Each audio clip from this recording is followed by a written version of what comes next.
សួស្តីប្រិយមិត្តទាំងអស់គ្នាស្វាគមន៍សាជាថ្មីជាមួយនឹងការសម្រាយរឿងរបស់ Admin ថ្ងៃនេះ Admin មកបន្តសាច់រឿង Coroner's Diary ភាគទី16ជាបន្តទៀតដែលការពិភាក្សាមុនឲ្យតែព្រះអម្ចាស់យេនស៊ីជាមួយនឹងតួស្រីថើបគ្នាដឹងតែប៉ៃហ្វុងគេចូលទៅរំខានរហូតតើអ្នកទាំងអស់គ្នាមកមើលភាគនេះវិញម្ដងតើសាច់រឿងនឹងទៅជាយ៉ាងណាជាបន្តទៀតសូមមកតាមដានជាមួយ Admin ទាំងអស់គ្នាបន្ទាប់ពីប៉ៃហ្វុងបានចេញមកខាងក្រៅព្រះអម្ចាស់យេនស៊ីក៏បានមកពីខាងក្រោយគេដោយពេលនេះប៉ៃហ្វុងគេភ័យខ្លាំងមែនតើនឹងសូមអភ័យទោសទៅកាន់ព្រះអម្ចាស់យេនស៊ីដែលនិយាយថាគេដឹងថាគេគឺជាមនុស្សរំខានខ្លាំងដូច្នេះហើយនៅពេលដែលមានតួស្រីចិត្តព្រះអម្ចាស់យេនស៊ីគេនឹងរក្សាទម្លាតឲ្យឆ្ងាយបំផុតតើអ្វីដែលអាចធ្វើទៅបានលើការរៀបរាប់របស់គេធ្វើឲ្យព្រះអម្ចាស់យេនស៊ីនឹងថ្លង់ជាមួយនឹងគេយ៉ាងខ្លាំងរួចប្រាប់គេថាកុំឲ្យនិយាយច្រើនពេកក្រោយមកប៉ៃហ្វុងក៏បាននិយាយអំពីព័ត៌មានមួយចេញមកពីរាជធានីដោយសម្ដេចនៅសំណាក់សុងយ៉ុងបានបញ្ជាឲ្យឈីងយ៉ានជាមួយនឹងបងប្អូនរបស់គេទៅកាន់យូចុងដើម្បីចូលរួមនៅក្នុងកម្មវិធីខួបកំណើតរបស់ព្រះអម្ចាស់យូលើភ្លាមទូប្រុសរបស់យើងបានដឹងរួចជាស្រេចថាគោលបំណងរបស់ម្ចាស់សំណាក់សុងយ៉ុងគឺចង់ឲ្យអ្នកណាម្នាក់នៅក្នុងចំណោមស្រីទាំង3នាក់នេះធ្វើជាប្រពន្ធចុងរបស់សម្ដេចសុងយូជាមិនខានឡើយពីព្រោះតែសម្ដេចសុងយូគឺជាពូតែម្នាក់គត់របស់ព្រះរាជាដូច្នេះហើយគាត់ពិតជាមានមហិច្ឆតាចង់បានអំណាចខ្លាំងជាងមុនប៉ៃហ្វុងគេខឹងជាមួយនឹងគំនិតដ៏ស្មោកគ្រោករបស់សម្ដេចសុងយ៉ុងខ្លាំងមែនទែនដោយគេគិតថានៅពេលដែលដល់ទីនោះគេជាមួយនឹងអ្នកនាងឈីងវ៉ានប្រកាសជាបែកផ្លូវគ្នាជាមិនខានឡើយរួចតួប្រុសក៏បានសួរបន្ថែមទៀតថាតើមានអ្នកណានឹងមកពីរាជធានីដើម្បីចូលរួមនៅក្នុងកម្មវិធីមួយនោះក្រោយពេលដែលតួប្រុសដឹងថាព្រះអម្ចាស់យេនលីដែលជាអ្នកស្នងមរតករបស់ព្រះអម្ចាស់យាគាត់សប្បាយចិត្តខ្លាំងមែនទែនសាច់រឿងក៏បានបង្ហាញអំពីតួស្រីដល់ពេលនេះបងជីដូនមួយរបស់នាងបានយកស៊ុបយិនសិនមួយឆ្នាំងយកមកឲ្យនាងដើម្បីថែរក្សាសុខភាពថែមទាំងនិយាយអំពីរឿងរបស់ព្រះអម្ចាស់យេនជីផងដែរថាគាត់នឹងពិតជាយកចិត្តទុកដាក់ជាមួយនឹងតួស្រីមែនរហូតដល់ហ៊ានប្រគល់ផ្លាកបញ្ជាប្រចាំគ្រួសារនឹងមកឲ្យតួស្រីក៏ប៉ុន្តែតួស្រីនឹងនាងមិនបានដឹងឡើយគ្រាន់តែដឹងថាផ្លាកបញ្ជាមួយនោះអាចការពារនាងបានតែប៉ុណ្ណោះរួចបងប្រុសរបស់នាងក៏បានប្រាប់អំពីឥទ្ធិពលនៃផ្លាកបញ្ជាមួយនោះថាវាគឺជាផ្លាកបញ្ជារបស់អ្នកស្នងមរតកថែមទាំងអាចបញ្ជាកងទ័ពនៅក្នុងតំបន់ទៀតផងប្រសិនបើផ្លាកបញ្ជាមួយនេះធ្លាក់ទៅលើដៃរបស់មនុស្សអាក្រក់គេមិនអាចប្រើប្រាស់កងទ័ពដើម្បីបះបោរជាមិនខាននោះទេលើបែបនេះតួស្រីគេចង់យកផ្លាកបញ្ជាមួយនោះទៅឲ្យព្រះអម្ចាស់យេនជីវិញប៉ុន្តែក៏ត្រូវបងជីដូនមួយរបស់នាងខាត់ដោយនិយាយថាប្រហែលជាព្រះអម្ចាស់យេនជីនឹងទុកចិត្តទៅលើតួស្រីខ្លាំងហើយដែលហ៊ានប្រគល់ផ្លាកបញ្ជាមួយនេះទៅឲ្យតួស្រីរួចក៏បាននិយាយថាផ្លាកបញ្ជានេះអាចកសាងគ្រួសារឈីងបានឡើងវិញតែតួស្រីគេមិនយល់អំពីសម្ដីរបស់បងប្រុសគេឡើយបានតែត្រឹមនិយាយថាពេលនេះគេបានខ្លាចទៅជាសមាជិករបស់គ្រួសារព្រះនាងយ៉ុងនេះហើយតែគេក៏មិនភ្លេចអំពីកំណើតដើមរបស់គេដែររួចបងប្រុសរបស់គេក៏បានប្រាប់អំពីដំណឹងដែលឪពុករបស់ខ្លួនឲ្យនាំអ្នកទាំងអស់គ្នាទៅកាន់យូចុងដើម្បីចូលរួមក្នុងកម្មវិធីគូកំណើតរបស់ព្រះអម្ចាស់យូថែមទាំងនិយាយអំពីហេតុផលយ៉ាងច្រើនឲ្យតួស្រីរបស់យើងស្ដាប់ក្រោយពេលដែលបងប្រុសរបស់ខ្លួនបានចាកចេញទៅតួស្រីគេឆ្ងល់ខ្លាំងមែនទែនហេតុអ្វីបានជានាំពួកគេស្រីនឹងទៅកាន់ទីនោះដែរសាច់រឿងក៏បានបង្ហាញអំពីតួប្រុសវិញម្ដងដោយពេលនេះគេក៏ចង់ធ្វើដំណើរទៅកាន់យូចៅដូចគ្នាដោយនៅទីនោះមានករណីដឹកអំបិលខុសច្បាប់ហើយគេក៏ចង់ទៅទីនោះយូរណាស់មកហើយម្យ៉ាងវិញទៀតគេបានបញ្ជូនដំណឹងនេះទៅកាន់យ៉ាងលីរួចរាល់ហើយទ្រង់នឹងយកដំណឹងមួយនេះទៅប្រាប់ព្រះរាជាដូចគ្នាលើបែបនេះប៉ៃហ្វុងគេបានសរសើរទៅកាន់ព្រះអម្ចាស់យេនជីខ្លាំងមែនទែនថាទ្រង់ពិតជាមានបញ្ញាវិងវៃខ្លាំងណាស់មិនត្រឹមតែទៅទីនោះជាមួយនឹងតួស្រីរបស់យើងតែប៉ុណ្ណោះទេថែមទាំងអាចស៊ើបអំពីអំពើពុករលួយដែលតាក់ទងជាមួយនឹងរឿងអំបិលទៀតផងអំឡុងពេលជាមួយគ្នាបងជីដូនមួយរបស់តួស្រីជាមួយនឹងលោកមេកាក៏បាននិយាយគ្នាអំពីរឿងចេញដំណើរនៅថ្ងៃស្អែកថាពួកគេពិតជាបានត្រៀមខ្លួនរួចមកហើយរួចព្រះអម្ចាស់យេនជីក៏បាននិយាយទៅកាន់ពួកគេថាទ្រង់ក៏ត្រូវទៅយូចៅដូចគ្នារួចអ្នកទាំងពីរក៏បាននិយាយគ្នាអំពីការរៀបចំក្បួនធ្វើដំណើរនៅក្នុងថ្ងៃស្អែកក្រោយពេលដែលលោកមេកាជាមួយនឹងប៉ៃហ្វុងចេញទៅបានបងជីដូនមួយរបស់តួស្រីក៏បាននិយាយជាមួយនឹងព្រះអម្ចាស់អំពីរឿងផ្លាកសញ្ញាមួយនោះដោយគេពិតជាខ្វាយខ្វល់ខ្លាំងមែនទែនថាប្រសិនបើផ្លាកសញ្ញាមួយនោះអាចធ្លាក់ទៅលើដៃមនុស្សខុសប្រទេសមួយនេះប្រកាសជាមានការវឹកវរជាមិនខានឡើយក៏ប៉ុន្តែតួប្រុសមើលទៅដូចជាធម្មតាដោយនិយាយថានិមិត្តសញ្ញាមួយមិនអាចធ្វើឲ្យប្រទេសវឹកវរបានឡើយព្រោះតែមានអ្វីនឹងដែលសំខាន់ជាងនេះលើបែបនេះបងជីដូនមួយរបស់តួស្រីគេធ្វើជាញញែមញ៉ែក្រោយមកឈិនយ៉ានក៏បានទៅរកឈិនសៀនដោយគេបាននិយាយគំរាមទៅកាន់នាងយ៉ាងច្រើនថាប្រសិនបើនាងនៅតែញញែញញ៉ៃបង្ករឿងឲ្យគេទៀតនាងនឹងត្រូវទទួលខុសត្រូវដោយខ្លួនឯងឈិនសៀនណាគេភ័យខ្លាំងមែនតែនបានត្រឹមតែនិយាយថាចាស់តែប៉ុណ្ណោះសាច់រឿងក៏បានបង្ហាញអំពីឈិនវ៉ានវិញម្ដងដោយពេលនេះនាងខឹងយ៉ាងខ្លាំងអំពីគំនិតស្មោកគ្រោករបស់ម្ចាស់សំណាក់សុងយ៉ុងតែតួប្រុសបានលួងលោមទៅកាន់នាងថាកុំឲ្យនាងបារម្ភអីទោះបីជាគេនឹងមានឧបាយកលច្រើនយ៉ាងណាក៏ដោយក៏ទ្រង់មិនអនុញ្ញាតឲ្យល្បិចរបស់ពួកគេនឹងបានសម្រេចដែររួចតួស្រីក៏បានយកផ្លាកសញ្ញាមួយនោះមកឲ្យព្រះម្ចាស់យេនជីវិញដោយនិយាយថាវាពិតជាមានអំណាចខ្លាំងពេកហើយនាងអាចទទួលយកទេខ្លាចមានបញ្ហាក៏ប៉ុន្តែតួប្រុសគេប្រាប់ថានៅពេលដែលគេប្រគល់ផ្លាកសញ្ញាមួយនេះឲ្យទៅតួស្រីគេបានគិតរួចរាល់បាត់ទៅហើយនឹងប្រាប់កុំឲ្យតួស្រីនឹងបារម្ភអីក្រៅពីផ្លាកសញ្ញាមួយនេះទ្រង់ក៏មានកម្លាំងដ៏ធំជាងនេះមួយផ ផងដែររួចត្រង់ក៏បានអោនទៅថើបតួស្រីក៏ប៉ុន្តែអត់ទាន់បានថើបផងស្រាប់តែហ្វូលីនាងស្រែកនៅក្រៅបន្ទប់ធ្វើឲ្យព្រះអង្គម្ចាស់ទ្រង់ខ្លាញ់មែនតែនថាបើមិនមែនប៉ៃហ្វុងក៏ហ្វូលីដែរជាអ្នករំខានគាត់ឃើញព្រះអង្គម្ចាស់រៀងម៉ូម៉ៅបន្តិចតួស្រីក៏បានអោនទៅថើបទ្រង់ដែលនិយាយថានាងអាចធ្វើអ្វីៗទៅឲ្យព្រះអង្គម្ចាស់រួចក៏ឲ្យទ្រង់ត្រឡប់ទៅវិញទៅនៅពេលនេះតួស្រីរបស់យើងនាងពិតជាមានក្តីសុខខ្លាំងមែនតែនលុះដល់ស្អែកបន្ទាប់គឺជាពេលដែលពួកគេនឹងត្រូវចាក់ចែងពីទីនេះហើយព្រះអង្គម្ចាស់បានយកថង់កម្ដៅនឹងហុចទៅឲ្យតួស្រីនិយាយរួមទៅព្រះអង្គម្ចាស់ឥឡូវនឹងគឺស្វីតរហូតតែម្ដងរួចតួស្រីក៏បានសួរទៅកាន់សិស្សច្បងរបស់ខ្លួនថាតើគាត់នឹងគិតត្រូវហើយមែនទេដែលព្រមនៅទីនេះដើម្បីព្យាបាលជំងឺឲ្យអ្នកភូមិដោយសិស្សច្បងរបស់តួស្រីគេក៏បាននិយាយម្ដងហើយម្ដងទៀតថាគេនឹងនៅទីនេះដើម្បីលុបលាងអំពើអាក្រក់ខ្លះរបស់លោកគ្រូពេទ្យសុនបើទោះបីជាគាត់គឺជាមនុស្សដែលខុសខើពិតមែនក៏ប៉ុន្តែថ្នាំរបស់គាត់អាចជួយសង្គ្រោះមនុស្សបានច្រើនខ្លាំងណាស់រួចគេក៏បាននិយាយទៅកាន់ព្រះអង្គម្ចាស់ថាឲ្យមើលប្អូនស្រីរបស់គេផងគេទុកចិត្តទៅលើទ្រង់ 100% ហើយព្រះអង្គម្ចាស់យានជាក៏បានឆ្លើយទៅវិញដែលធ្វើឲ្យសិស្សច្បងរបស់តួស្រីនឹងគេពេញចិត្តខ្លាំងមែនទែនថាទ្រង់នឹងគោរពការពារតួស្រីឲ្យបានល្អបំផុតបន្ទាប់មកក្បួនធ្វើដំណើរក៏បានចូលមកដល់ក្នុងយូជើដោយមេការរបស់ឈិនយ៉ាណាគេបានស្រែកទៅប្រាប់អ្នកខាងក្នុងឲ្យបើកទ្វារខ្លាំងមែនទែនតែអត់មានឮសំឡេងឆ្លើយតបតតែសោះក្រោយមកប៉ៃហ្វុងគេបានយកកំជ្រួចផ្ដល់សញ្ញានឹងបាញ់ទៅខាងលើនិងបាននិយាយថាពេលនេះព្រះអង្គម្ចាស់យានជីដែលជាអ្នកស្នងមរតករបស់ព្រះអង្គម្ចាស់រួយមកដល់ហើយនឹងឲ្យឆ្មាំងទាំងអស់ដែលនៅខាងក្នុងបើកទ្វារជាបន្ទាន់រំពេចនោះទ្វារក្រុងក៏ត្រូវបានបើកដោយបង្ហាញអំពីវត្តមានបុរសដែលពាក់ឈុតពណ៌ក្រហមយ៉ាងសង្ហាម្នាក់ជិះសេះចេញមកខាងក្រៅដោយបុរសម្នាក់នោះគឺជាព្រះអង្គម្ចាស់យានលីនេះឯងបន្ទាប់ពីតួប្រុសបានឃើញគេភ្លាមទ្រង់ក៏បានបំផាយសេះរបស់ខ្លួននឹងទៅរកសេះរបស់ព្រះអង្គម្ចាស់យានលីមើលទៅកាន់អ្នកទាំងពីរពិតជាសប្បាយចិត្តខ្លាំងមែនទែនរួចតួស្រីគេក៏បានសួរពនាងយ៉ងនីងថាតើបុរសម្នាក់នោះគឺជាអ្នកណាដោយពនាងយ៉ងនីងក៏បានឆ្លើយប្រាប់ថាគេគឺជាព្រះអង្គម្ចាស់យានលីដែលមានមុនស្នេហ៍ជាងគេបំផុតនៅក្នុងរាជធានីនិងជាមនុស្សដែលមានស្រីជាច្រើនប៉ងប្រាថ្នាផងដែរតែតួស្រីគេមិនចាប់អារម្មណ៍ច្រើននោះឡើយអ្វីដែលគេដឹងនោះគឺព្រះអង្គម្ចាស់យានជីហាក់បីដូចជាសប្បាយចិត្តខ្លាំងណាស់ក្រោយពេលដែលអ្នកទាំងពីរបានចុះពីលើសេះគេក៏បានធ្វើការសំណេះសំណាលគ្នាដោយតួប្រុសរបស់យើងបានដាក់ទៅកាន់ព្រះអង្គម្ចាស់យានលីនឹងម្ដាយធ្វើឲ្យគេនឹងធ្វើពុតរមួយមួយរំពេញរួចប្រងក៏បានសួរបន្តទៀតថាហេតុអ្វីបានជាយូក្របើកទ្វារអីអញ្ចឹងណាព្រះអង្គម្ចាស់យានលីគេបាននិយាយថាដោយសារតែគេនឹងចង់ទទួលស្វាគមន៍តួប្រុសរបស់យើងឲ្យល្អបំផុតដូច្នេះហើយត្រូវតែមានការរៀបចំបន្តិចបន្តួចហើយ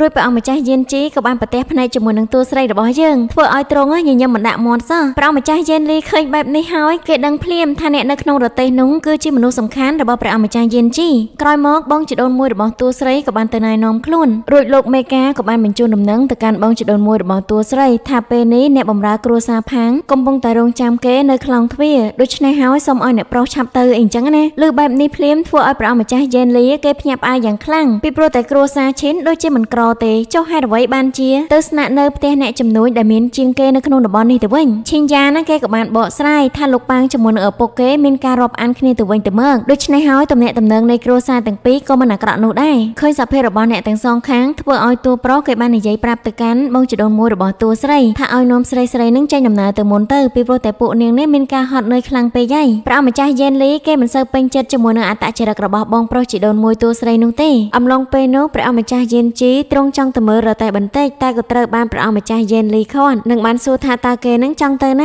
ាព្រះម្ចាស់យានជីគេអត់ដឹងថាឆ្លើយទៅណាទេពេលនេះរួចគេក៏បាននិយាយថាគេនឹងចង់ទៅមើលពនាងយន្តនាងបន្តិចគាត់នៅលើឈ្មោះពនាងភ្លាមធ្វើឲ្យព្រះម្ចាស់យានជីគេឡើងភ័យពីព្រោះតែពនាងនឹងតែងតែបង្កបញ្ហាដាក់គេនោះរួចព្រះម្ចាស់យានលីបាននាំតួប្រុសរបស់យើងនឹងទៅកន្លែងសប្បាយមកកន្លែងបើទោះបីជាតួប្រុសរបស់យើងចង់ប្រកែកក៏ប្រកែកមិនទាន់ដែរសាច់រឿងបន្តក៏បានបង្ហាញអំពីទស្សនវិជ្ជានៅក្នុងគ្រួសារផាងនេះវិញម្ដងដែលធ្វើឲ្យឈិនសងជាមួយនឹងពនាងពិតជាស្នើសរសើរចំពោះគ្រួសារនេះខ្លាំងមែនទែនឃើញអំពីភាពមានបាននៃគ្រួសារមួយនេះធ្វើឲ្យឈិនសៀននាងមានគំនិតមួយទៀតហើយថាប្រសិនបើនាងអាចរៀបការចូលទៅក្នុងផ្ទះមួយនេះបាននាងនឹងខ្លាចទៅជាតកែស្រីជាមិនខានឡើយនៅក្នុងពេលជាមួយគ្នាឈីងវ៉ាននាងខំប្រឹងសម្លឹងមើលតួប្រុសប៉ុន្តែគឺអត់ឃើញឡើយឃើញតែប៉ៃហ្វុងដែលកំពុងតែជិះសេះអមដំណើរនាងរួចប៉ៃហ្វុងក៏បាននិយាយរៀបរាប់តាមដំណើររឿងនិងសួរនាងថាបើសិនជានាងត្រូវការអ្វីនឹងឲ្យប្រាប់គេទៅលុះមកដល់ផ្ទះគ្រួសារផាងកូនប្រុសច្បងនៃគ្រួសារផាងដែលមានឈ្មោះថាជីវ៉ាន់ផាងគេបានចេញមកទទួលអ្នកទាំងអស់គ្នាបន្ទាប់ពីបានសំណេះសំណាលរួចគេក៏បានអញ្ជើញឈិនវ៉ាននឹងឲ្យទៅខាងក្នុងពីព្រោះតែឪពុករបស់គេជាមួយនឹងអ្នកផ្សេងទៀតរងចាំនៅដំណាក់សិក្សា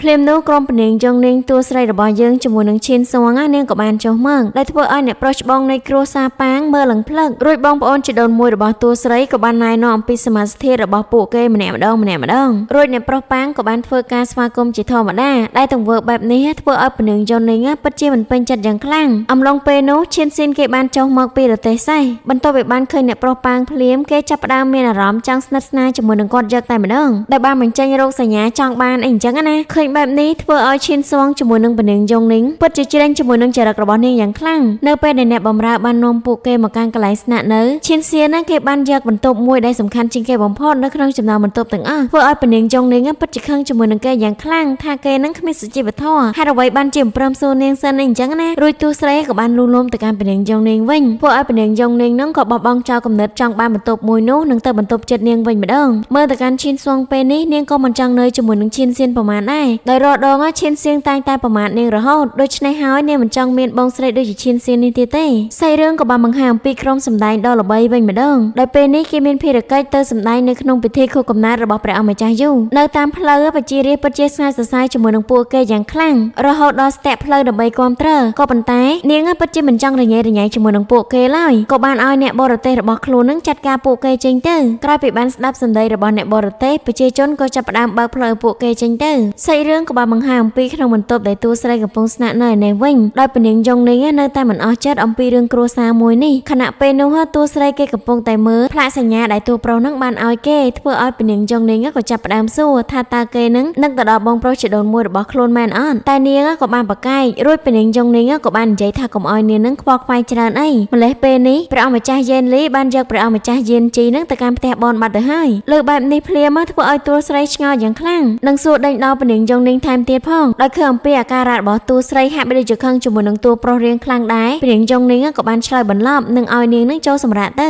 ក្រឡេកមកមើលខាងតួប្រុសរបស់យើងឯនេះវិញពេលនេះគេកំពុងតែស្ថិតនៅក្នុងផ្ទះបនដោយមានស្រីជាច្រើនកំពុងតែញ៉ែញ៉ៃគេមានអ្នកខ្លះក៏ចាក់ស្រាឲ្យអ្នកខ្លះបកផ្លិតហើយអ្នកខ្លះមានរំមុខគេទៀតផងដែលមើលទៅគេពិតជាធន់ទ្រាំយ៉ាងខ្លាំងក្រោយមើលគេក៏បានសួរទៅកាន់ព្រះអង្គម្ចាស់យេនលីថានេះគឺជារបៀបដែលគេស្វាគមន៍គាត់មែនរួចព្រះអង្គម្ចាស់ក៏បានដេញស្រីអស់ទាំងនោះឲ្យចេញទៅខាងក្រៅក្រោយមកព្រះអង្គម្ចាស់យេនលីបាននិយាយចាក់ឫសចាក់គល់ឲ្យតួប្រុសនឹងប្រាប់អំពីអារម្មណ៍របស់គេថាតើថ្មីនេះគេបានជួបជាមួយនឹងនារីដែលពេញចិត្តហើយមែនហើយតើគេនឹងមានកម្រងចង់រៀបការជាមួយគ្នាអត់តួប្រុសគេញ៉ាំឡើងខ្ជិបតែម្ដងរួចក៏ចង់ប្រាប់ថានាងគឺជានរណាតែក៏ត្រូវបានព្រះអង្គម្ចាស់យេនលីខាត់ទន់ទុកឲ្យគាត់នឹងគឺជាអ្នកទាយដោយខ្លួនឯងក្រោយមកគាត់ក៏បានទាយដឹងថានាងគឺជាក្មេងស្រីសាមញ្ញដែលមកពីគ្រួសារឈិនធ្វើឲ្យគាត់នឹងហួសចិត្តយ៉ាងខ្លាំងដោយនិយាយចំអកទៅកាន់ព្រះអង្គម្ចាស់ថាហេតុអ្វីបានជាស្រឡាញ់មនុស្សស្រីដែលធម្មតាបែបនេះអីចឹងណាលើបែបនេះភ្លាមព្រះអង្គម្ចាស់យេនជីក៏ចាប់ផ្ដើមច្រឡោតថាទ្រង់ពិតជាមិនពេញចិត្តជាមួយនឹងអ្នកដែលមិនគោរពមនុស្សដែលខ្លួនស្រឡាញ់នោះឡើយឃើញគាត់ខឹងសម្បាបែបនេះព្រះអង្គម្ចាស់យេនលីក៏បាននិយាយបន្លប់រឿងដោយហុចបញ្ជីឈ្មោះភ្ញៀវដែលចូលរួមនៅក្នុងកម្មវិធីខួបកំណើតរបស់ព្រះអង្គម្ចាស់យូនឹងទៅឲ្យតួប្រុសរបស់យើងថាគេបានលើអំពីដំណឹងដែលព្រះអង្គម្ចាស់យូនឹងចង់ស៊ើបអំពីការរត់ពន្ធអំបិលក្រោយពីបានមើលក្នុងបញ្ជីរួចតួប្រុសរបស់យើងក៏បានចាប់អារម្មណ៍ជាមួយនឹងឈ្មោះមន្ត្រីលីមូយូរួចព្រះអង្គម្ចាស់យេនជីក៏បាននិយាយថាមន្ត្រីម្នាក់នេះគឺជាមន្ត្រីថ្មីដែលបន្សល់ទុកតាំងពីចំនួនរបស់ព្រះអង្គម្ចាស់ឈិនមកម្លេះរំលឹកដល់ឈ្មោះព្រះអង្គម្ចាស់ឈិនធ្វើឲ្យតួប្រុសរបស់យើងនឹងសែតមួយរំពេញពីព្រោះតែគាត់នឹងនៅតែចង់ដឹងអំពីការមរណភាពរបស់ព្រះអង្គម្ចាស់ចិនព្រមទាំងអ្នកដែលទម្លាក់កំហុសទៅលើឪពុករបស់តួស្រីផងដែរគាត់គឺជាមន្ត្រីថ្នាក់ទី5ក៏មានតាក់ទងជាមួយនឹងការកាត់ក្តីរវាងការខົບខិតគ្នាមួយនេះផងដែរក្រោយមកទ្រង់ក៏បានរកឃើញឈ្មោះភ្ញៀវម្នាក់ទៀតដែលមានឈ្មោះថាលីវរ៉េនលីដំបូងគេគ្រាន់តែជាអ្នកដឹកជញ្ជូនទំនិញធម្មតាទេត្រឹមរយៈពេលតែ10ឆ្នាំតែប៉ុណ្ណោះគេបានផ្កាយប្រែខ្លួនឯងបន្ទាប់ពីរាជការបានឲ្យគេដឹកទំនិញគេទទួលបានទីតាំងជាមួយនឹងប្រាក់ចំណេញយ៉ាងច្រើនវាច្បាស់ខ្លាំងណាស់ថាគាត់ជាមានខ្សែជាមិនខានឡើយម្យ៉ាងវិញទៀតគាត់ជាមួយនឹងគ្រួសារផាងបានមកពីស្រុកកំណើតជាមួយគ្នារាល់ពេលចូលឆ្នាំថ្មីគាត់តែងតែលេងនៅផ្ទះរបស់គ្រួសារផាង2 ឬ 3 ថ្ងៃហើយឥឡូវនេះវាក៏ចិត្តដល់ពេលវេលាផងដែរប្រហែលជាថ្មីនេះគាត់បានលើដំណឹងអំពីអ្នកស៊ើបដែលមកពីរាជធានីដូច្នេះហើយគាត់ក៏បញ្ញា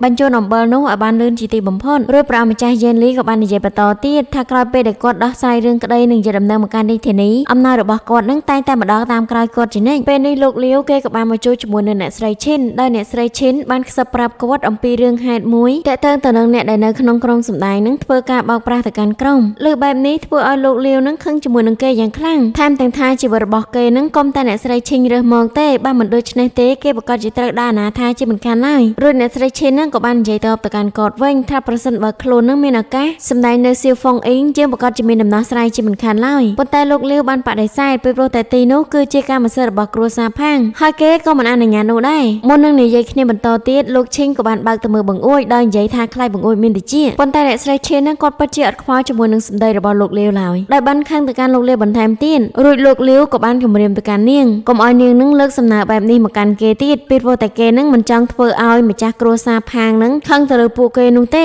រួចលោកលាវក៏បាននិយាយលួងលោមទៅកាន់អ្នកស្រីឈិនថាកុំឲ្យអ្នកស្រីឈិននឹងធ្វើអ្វីទាំងអស់ពីព្រោះតែពេលនេះមន្ត្រីដែលមកពីក្រសួងយុតិធម៌ទាំងពីរនាក់បានមកដល់ទីក្រុងមួយនេះហើយក្រោយពីនិយាយរួចគាត់ក៏បំរុងនឹងចាកចេញទៅដល់អំឡុងពេលនោះគាត់បានប្រាប់ទៅកាន់អ្នកស្រីឈិនឲ្យអ្នកស្រីឈិននឹងចាត់ការទៅលើឈិងលីទៅកុំគិតច្រើនអីយ៉ាងណាក៏ដោយត្រូវតែធ្វើឲ្យគេស្លាប់ដោយមើលទៅកាន់ទឹកមុខរបស់អ្នកស្រីឈិនហាក់ដូចជាមិនចង់នោះទេសាច់រឿងក៏បានបង្ហាញអំពីម្ចាស់គ្រួសារឈិនជាមួយនឹងបងជីដូនមួយរបស់តួស្រីវិញម្ដងដល់ពេលនេះគេកំពុងតែនិយាយគ្នាអំពីរឿងមុខចំនួនឈិនយ៉ានគេបានលើកសរសើរអំពីឥទ្ធិពលនៃអំណាចរបស់ព្រះរាជបុត្រថាប្រសិនបើគេមានអ្វីចង់ឲ្យខ្លួនជួយនោះគេអាចនិយាយមកដោយលោកម្ចាស់ផាងគេពិតជាមានការប្រុងប្រយ័ត្នខ្លាំងមែនទែនក្រោយពីបានលើសម្ដីរបស់ឈិនយ៉ានគេក៏មិនទុកយូរដែរក៏បានយកទឹកទៅសរសេរលើតុអំពីគោលបំណងរបស់គេដែលចង់ឲ្យឈិនយ៉ានជួយដោយនោះគឺជាការដឹកជញ្ជូនអំបិលឃើញបែបនេះហើយឈិនយ៉ានគេបាននិយាយថាចាំគេនឹងទៅសួរឪពុករបស់គេសិនរួចចាំផ្ដល់ចម្លើយឲ្យគាត់តាមក្រោយមកមើលអំពីតួស្រីរបស់យើងវិញម្ដងដោយពេលនេះនាងគេលក់ឡើយគិតអំពីរឿងព្រះអង្គម្ចាស់ថាតើព្រះអង្គម្ចាស់នឹងចូលបនយ៉ាងម៉េចទៅហើយខណៈពេលនោះក៏មានសមោមនុស្សម្នាក់បានដើរកលឹងជុំវិញបន្ទោរបស់នាងធ្វើឲ្យនាងនឹងភ័យយ៉ាងខ្លាំ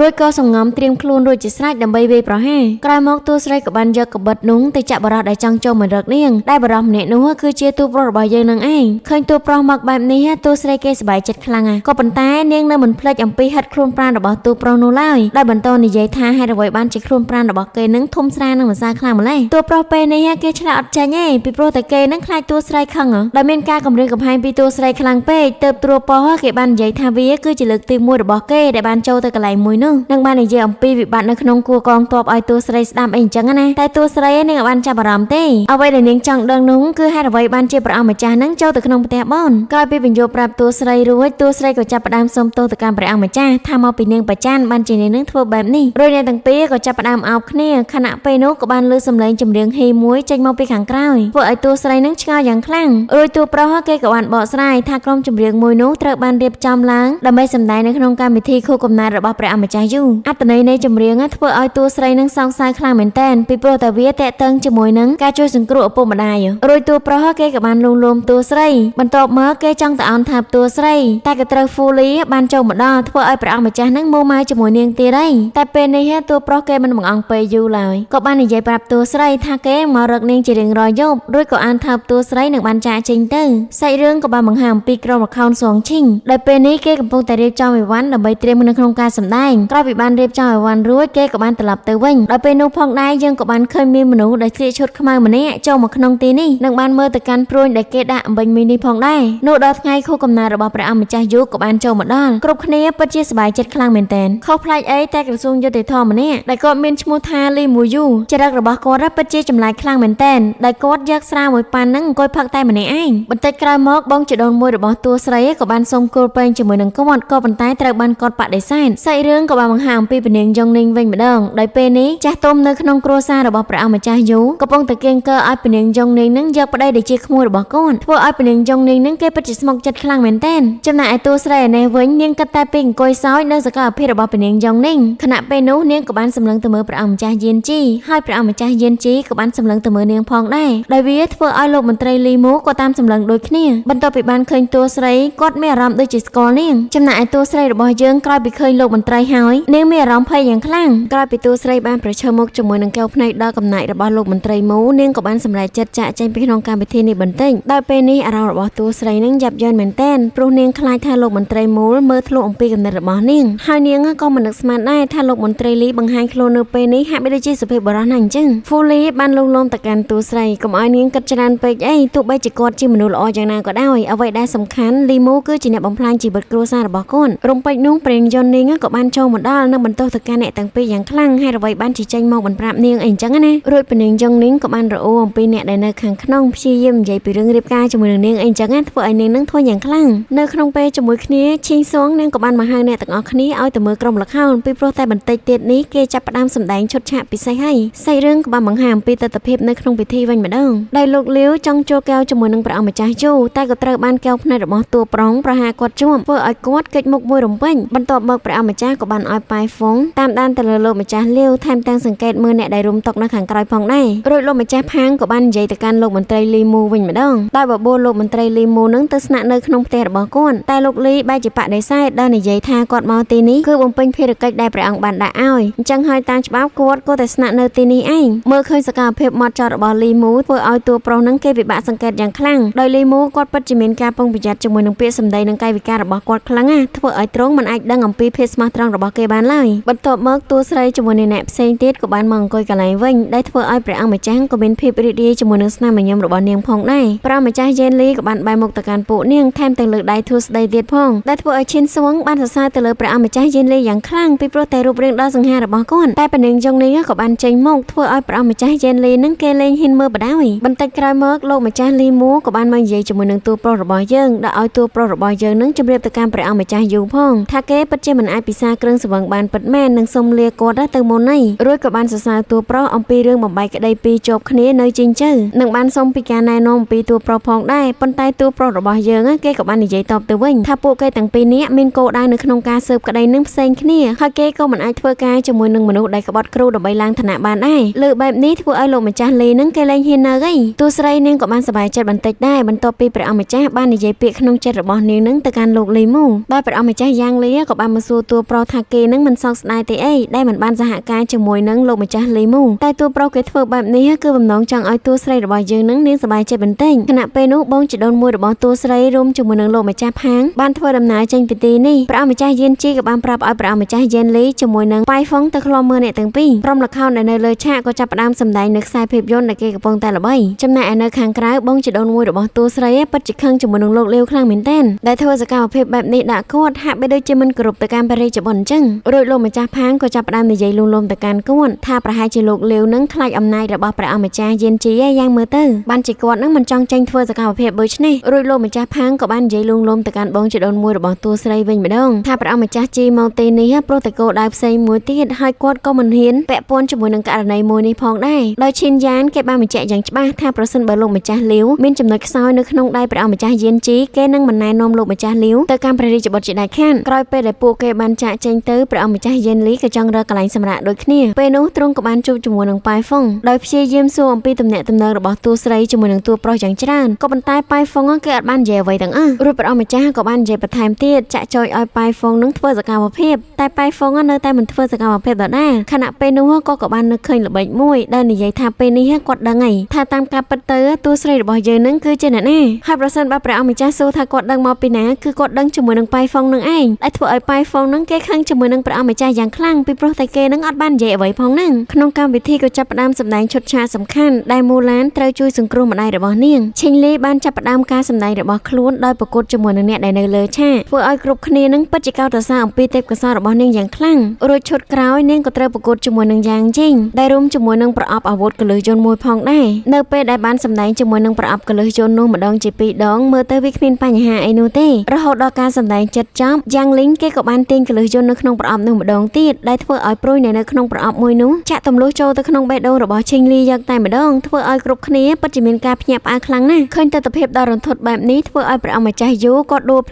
ลิมจำนายตัวใส่ก็ปัญญาแต่มือตรงโดยขี้ตัวโปรกับบ้านเตยเป็นเน็ตมือจนรังกรูบรรทบปิดังทานเนียงบันสลับหายตรงกับบ้านเหมือนเจียเอาไปฟ้องลอมปอดเนตีนี่ได้สู้รักอาปิบาแคดยูเจอร์แต่เป็นนี้กดหน่อยแน่อาปิบาแคดยูเจอร์กดหลังยอโคลนแต่มาดองได้ในใจถ้ากดเนตีนี่กดเนตีนี่จำนายยังจริงได้จีเนียการประอบมือนู้เก็บพยังคลั่งได้ในใจถ้าเกอัดดังไว้นู้ตีรวยตัวโปรกับบ้านเหมือนเจียเอาหลังอาปิบาแคดเรียบจอมสู้จำลอยต่อการยังยิงโดยตรงเตยบรรโตในใจจมูกหนึ่งตัวใส่บรรทายตีนส่วนเปียการะระบาดลูกปูโคลนหนึ่งออกคนต่อการตัวใส่ยังคลั่งรวยตัวใส่กับบ้านในใจบรรทายมังปีเรื่องกระไดมวยนี่ถ้ามีมนุษย์จรานะได้โจรมในขนมการวิธีมวยนี่โดยในหายเนียงบ้านสนาโคลนนึงส้มเตยเป็นเรียงกายระบาดจนเรื่องครัวจีบรรต้นดำใบกาเปียเปจะจามแรมการล่างพระเอามาใจเย็นจีกับบ้านจัดตังเอาไปฟงนึงจุนตัวใส่แต่การสลาคายดำใบเตรียมโคลนขนมการปีนั้นตัวใส่เนี่ยกับบ้านเฟิร์ดำนาจะเจงเตยจมูกนึงเป็นยงนิ่งแต่พระเอามาใจกับบ้านส้มเตยตามปูเก้อำลงไปได้ตัวใส่กับปงไตเป็นสะซอบเป็นยงนิ่งก็จับประดามเฟิร์ดโดยจีละอมือหนังจังเพื่อเอาพระเอามาใจเย็นเลยปฏิจังมือคลางเหม็นเต้นแต่เม่นแน่แต่ออกเนี่ยเป็น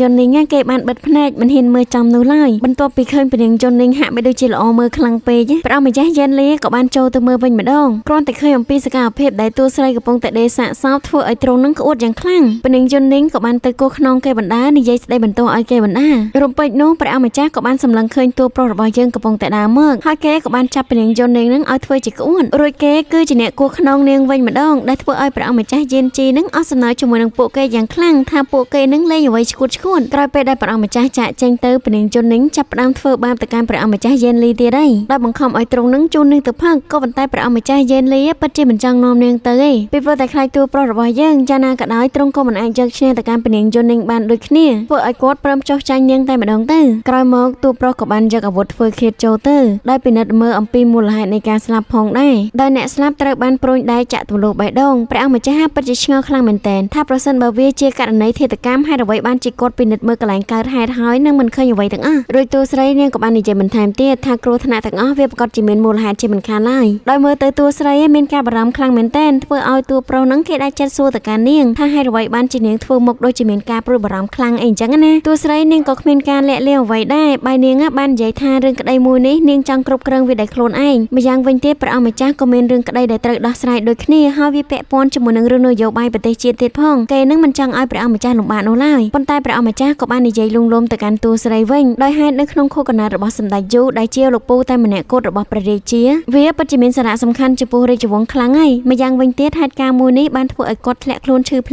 លាមបើតាមច្បាប់គាត់ក៏មិនអាចឈើមើលដោយមិនធ្វើអ្វីទាំងអស់បានដែរអ្វីដែលសំខាន់កម្មវិធីមួយនេះបានប្រមូលផ្ដុំនៅមន្ត្រីសំខាន់ជាច្រើនហើយវាពិបាកខ្លាំងណាស់ក្នុងការបកស្រាយករណីភេទកម្មមួយនេះទៅឲ្យពួកគេដឹងអញ្ចឹងហើយគេគិតថាខ្លួនឯងគឺជាជំនួយការដ៏ល្អបំផុតសម្រាប់តួស្រីរបស់យើងលើបែបនេះតួស្រីគេឈប់បារម្ភហើយឃើញបែបនេះតួប្រុសក៏បានលាដៃនឹងបំរុងទៅអោបតួស្រីក៏ប៉ុន្តែតួស្រីបែរជាទៅមើលវត្ថុបង្កទៅវិញតួប្រុសគេពិតជាអស់សំណើចជាមួយនឹងខ្លួនឯងខ្លាំងមែនទែនរួចតួស្រីនាងក៏បានពិនិត្យមើលគ្រាប់ព្រួញទៅនាងដឹងថាគ្រាប់ព្រួញមួយនេះមានបញ្ហាហើយវាមានទម្ងន់ស្រាលជាងព្រួញដែលត្រូវជន់រងគ្រោះនឹងបានយកមកឲ្យព្រះអង្គម្ចាស់ធ្វើការប្រៀបធៀបរួចទ្រង់ក៏បានសង្កេតឃើញថាព្រួញធម្មតាគឺត្រូវបានគេស្រោបដោយពីខាងលើចំណែកឯខាងក្នុងគាត់តែជាឈើប៉ុណ្ណោះចំណែកឯព្រួញជាអាវុធធ្វើឃាតគឺវាធ្វើឡើងអំពីដែកសុនក្រោយមកពួកគេទាំងពីរក៏ចាប់ផ្ដើមធ្វើការពិសោធន៍ដោយបាញ់សាកល្បងជាមួយនឹងប្រអប់កលឹះយន្តមួយនោះទើបពួកគេទាំងពីរដឹងច្បាស់អំពីល្បឿននៃកម្លាំងព្រួយនីមួយៗថាបញ្ហាចម្បងគឺស្ថិតនៅក្នុងកលឹះយន្តមួយនេះឯងប្រសិនបើវាប្រើប្រាស់ព្រួញធម្មតាគេទាញតែម្ដងនោះវាទៅហើយប៉ុន្តែប្រសិនបើគេប្រើប្រាស់ព្រួយដែកវិញកលឹះយន្តត្រូវទាញ2ដងនោះកម្លាំងបាញ់កាន់តែខ្លាំងឡើងដោយព្រះអង្គម្ចាស់យេនជាក៏បានបញ្ជាក់បន្ថែមទៀតថាការរៀបចំរបស់ក្រុមសម្ដែងមើលទៅគ្មានបញ្ហានោះទេម្យ៉ាងវិញទៀតការសហការគ្ន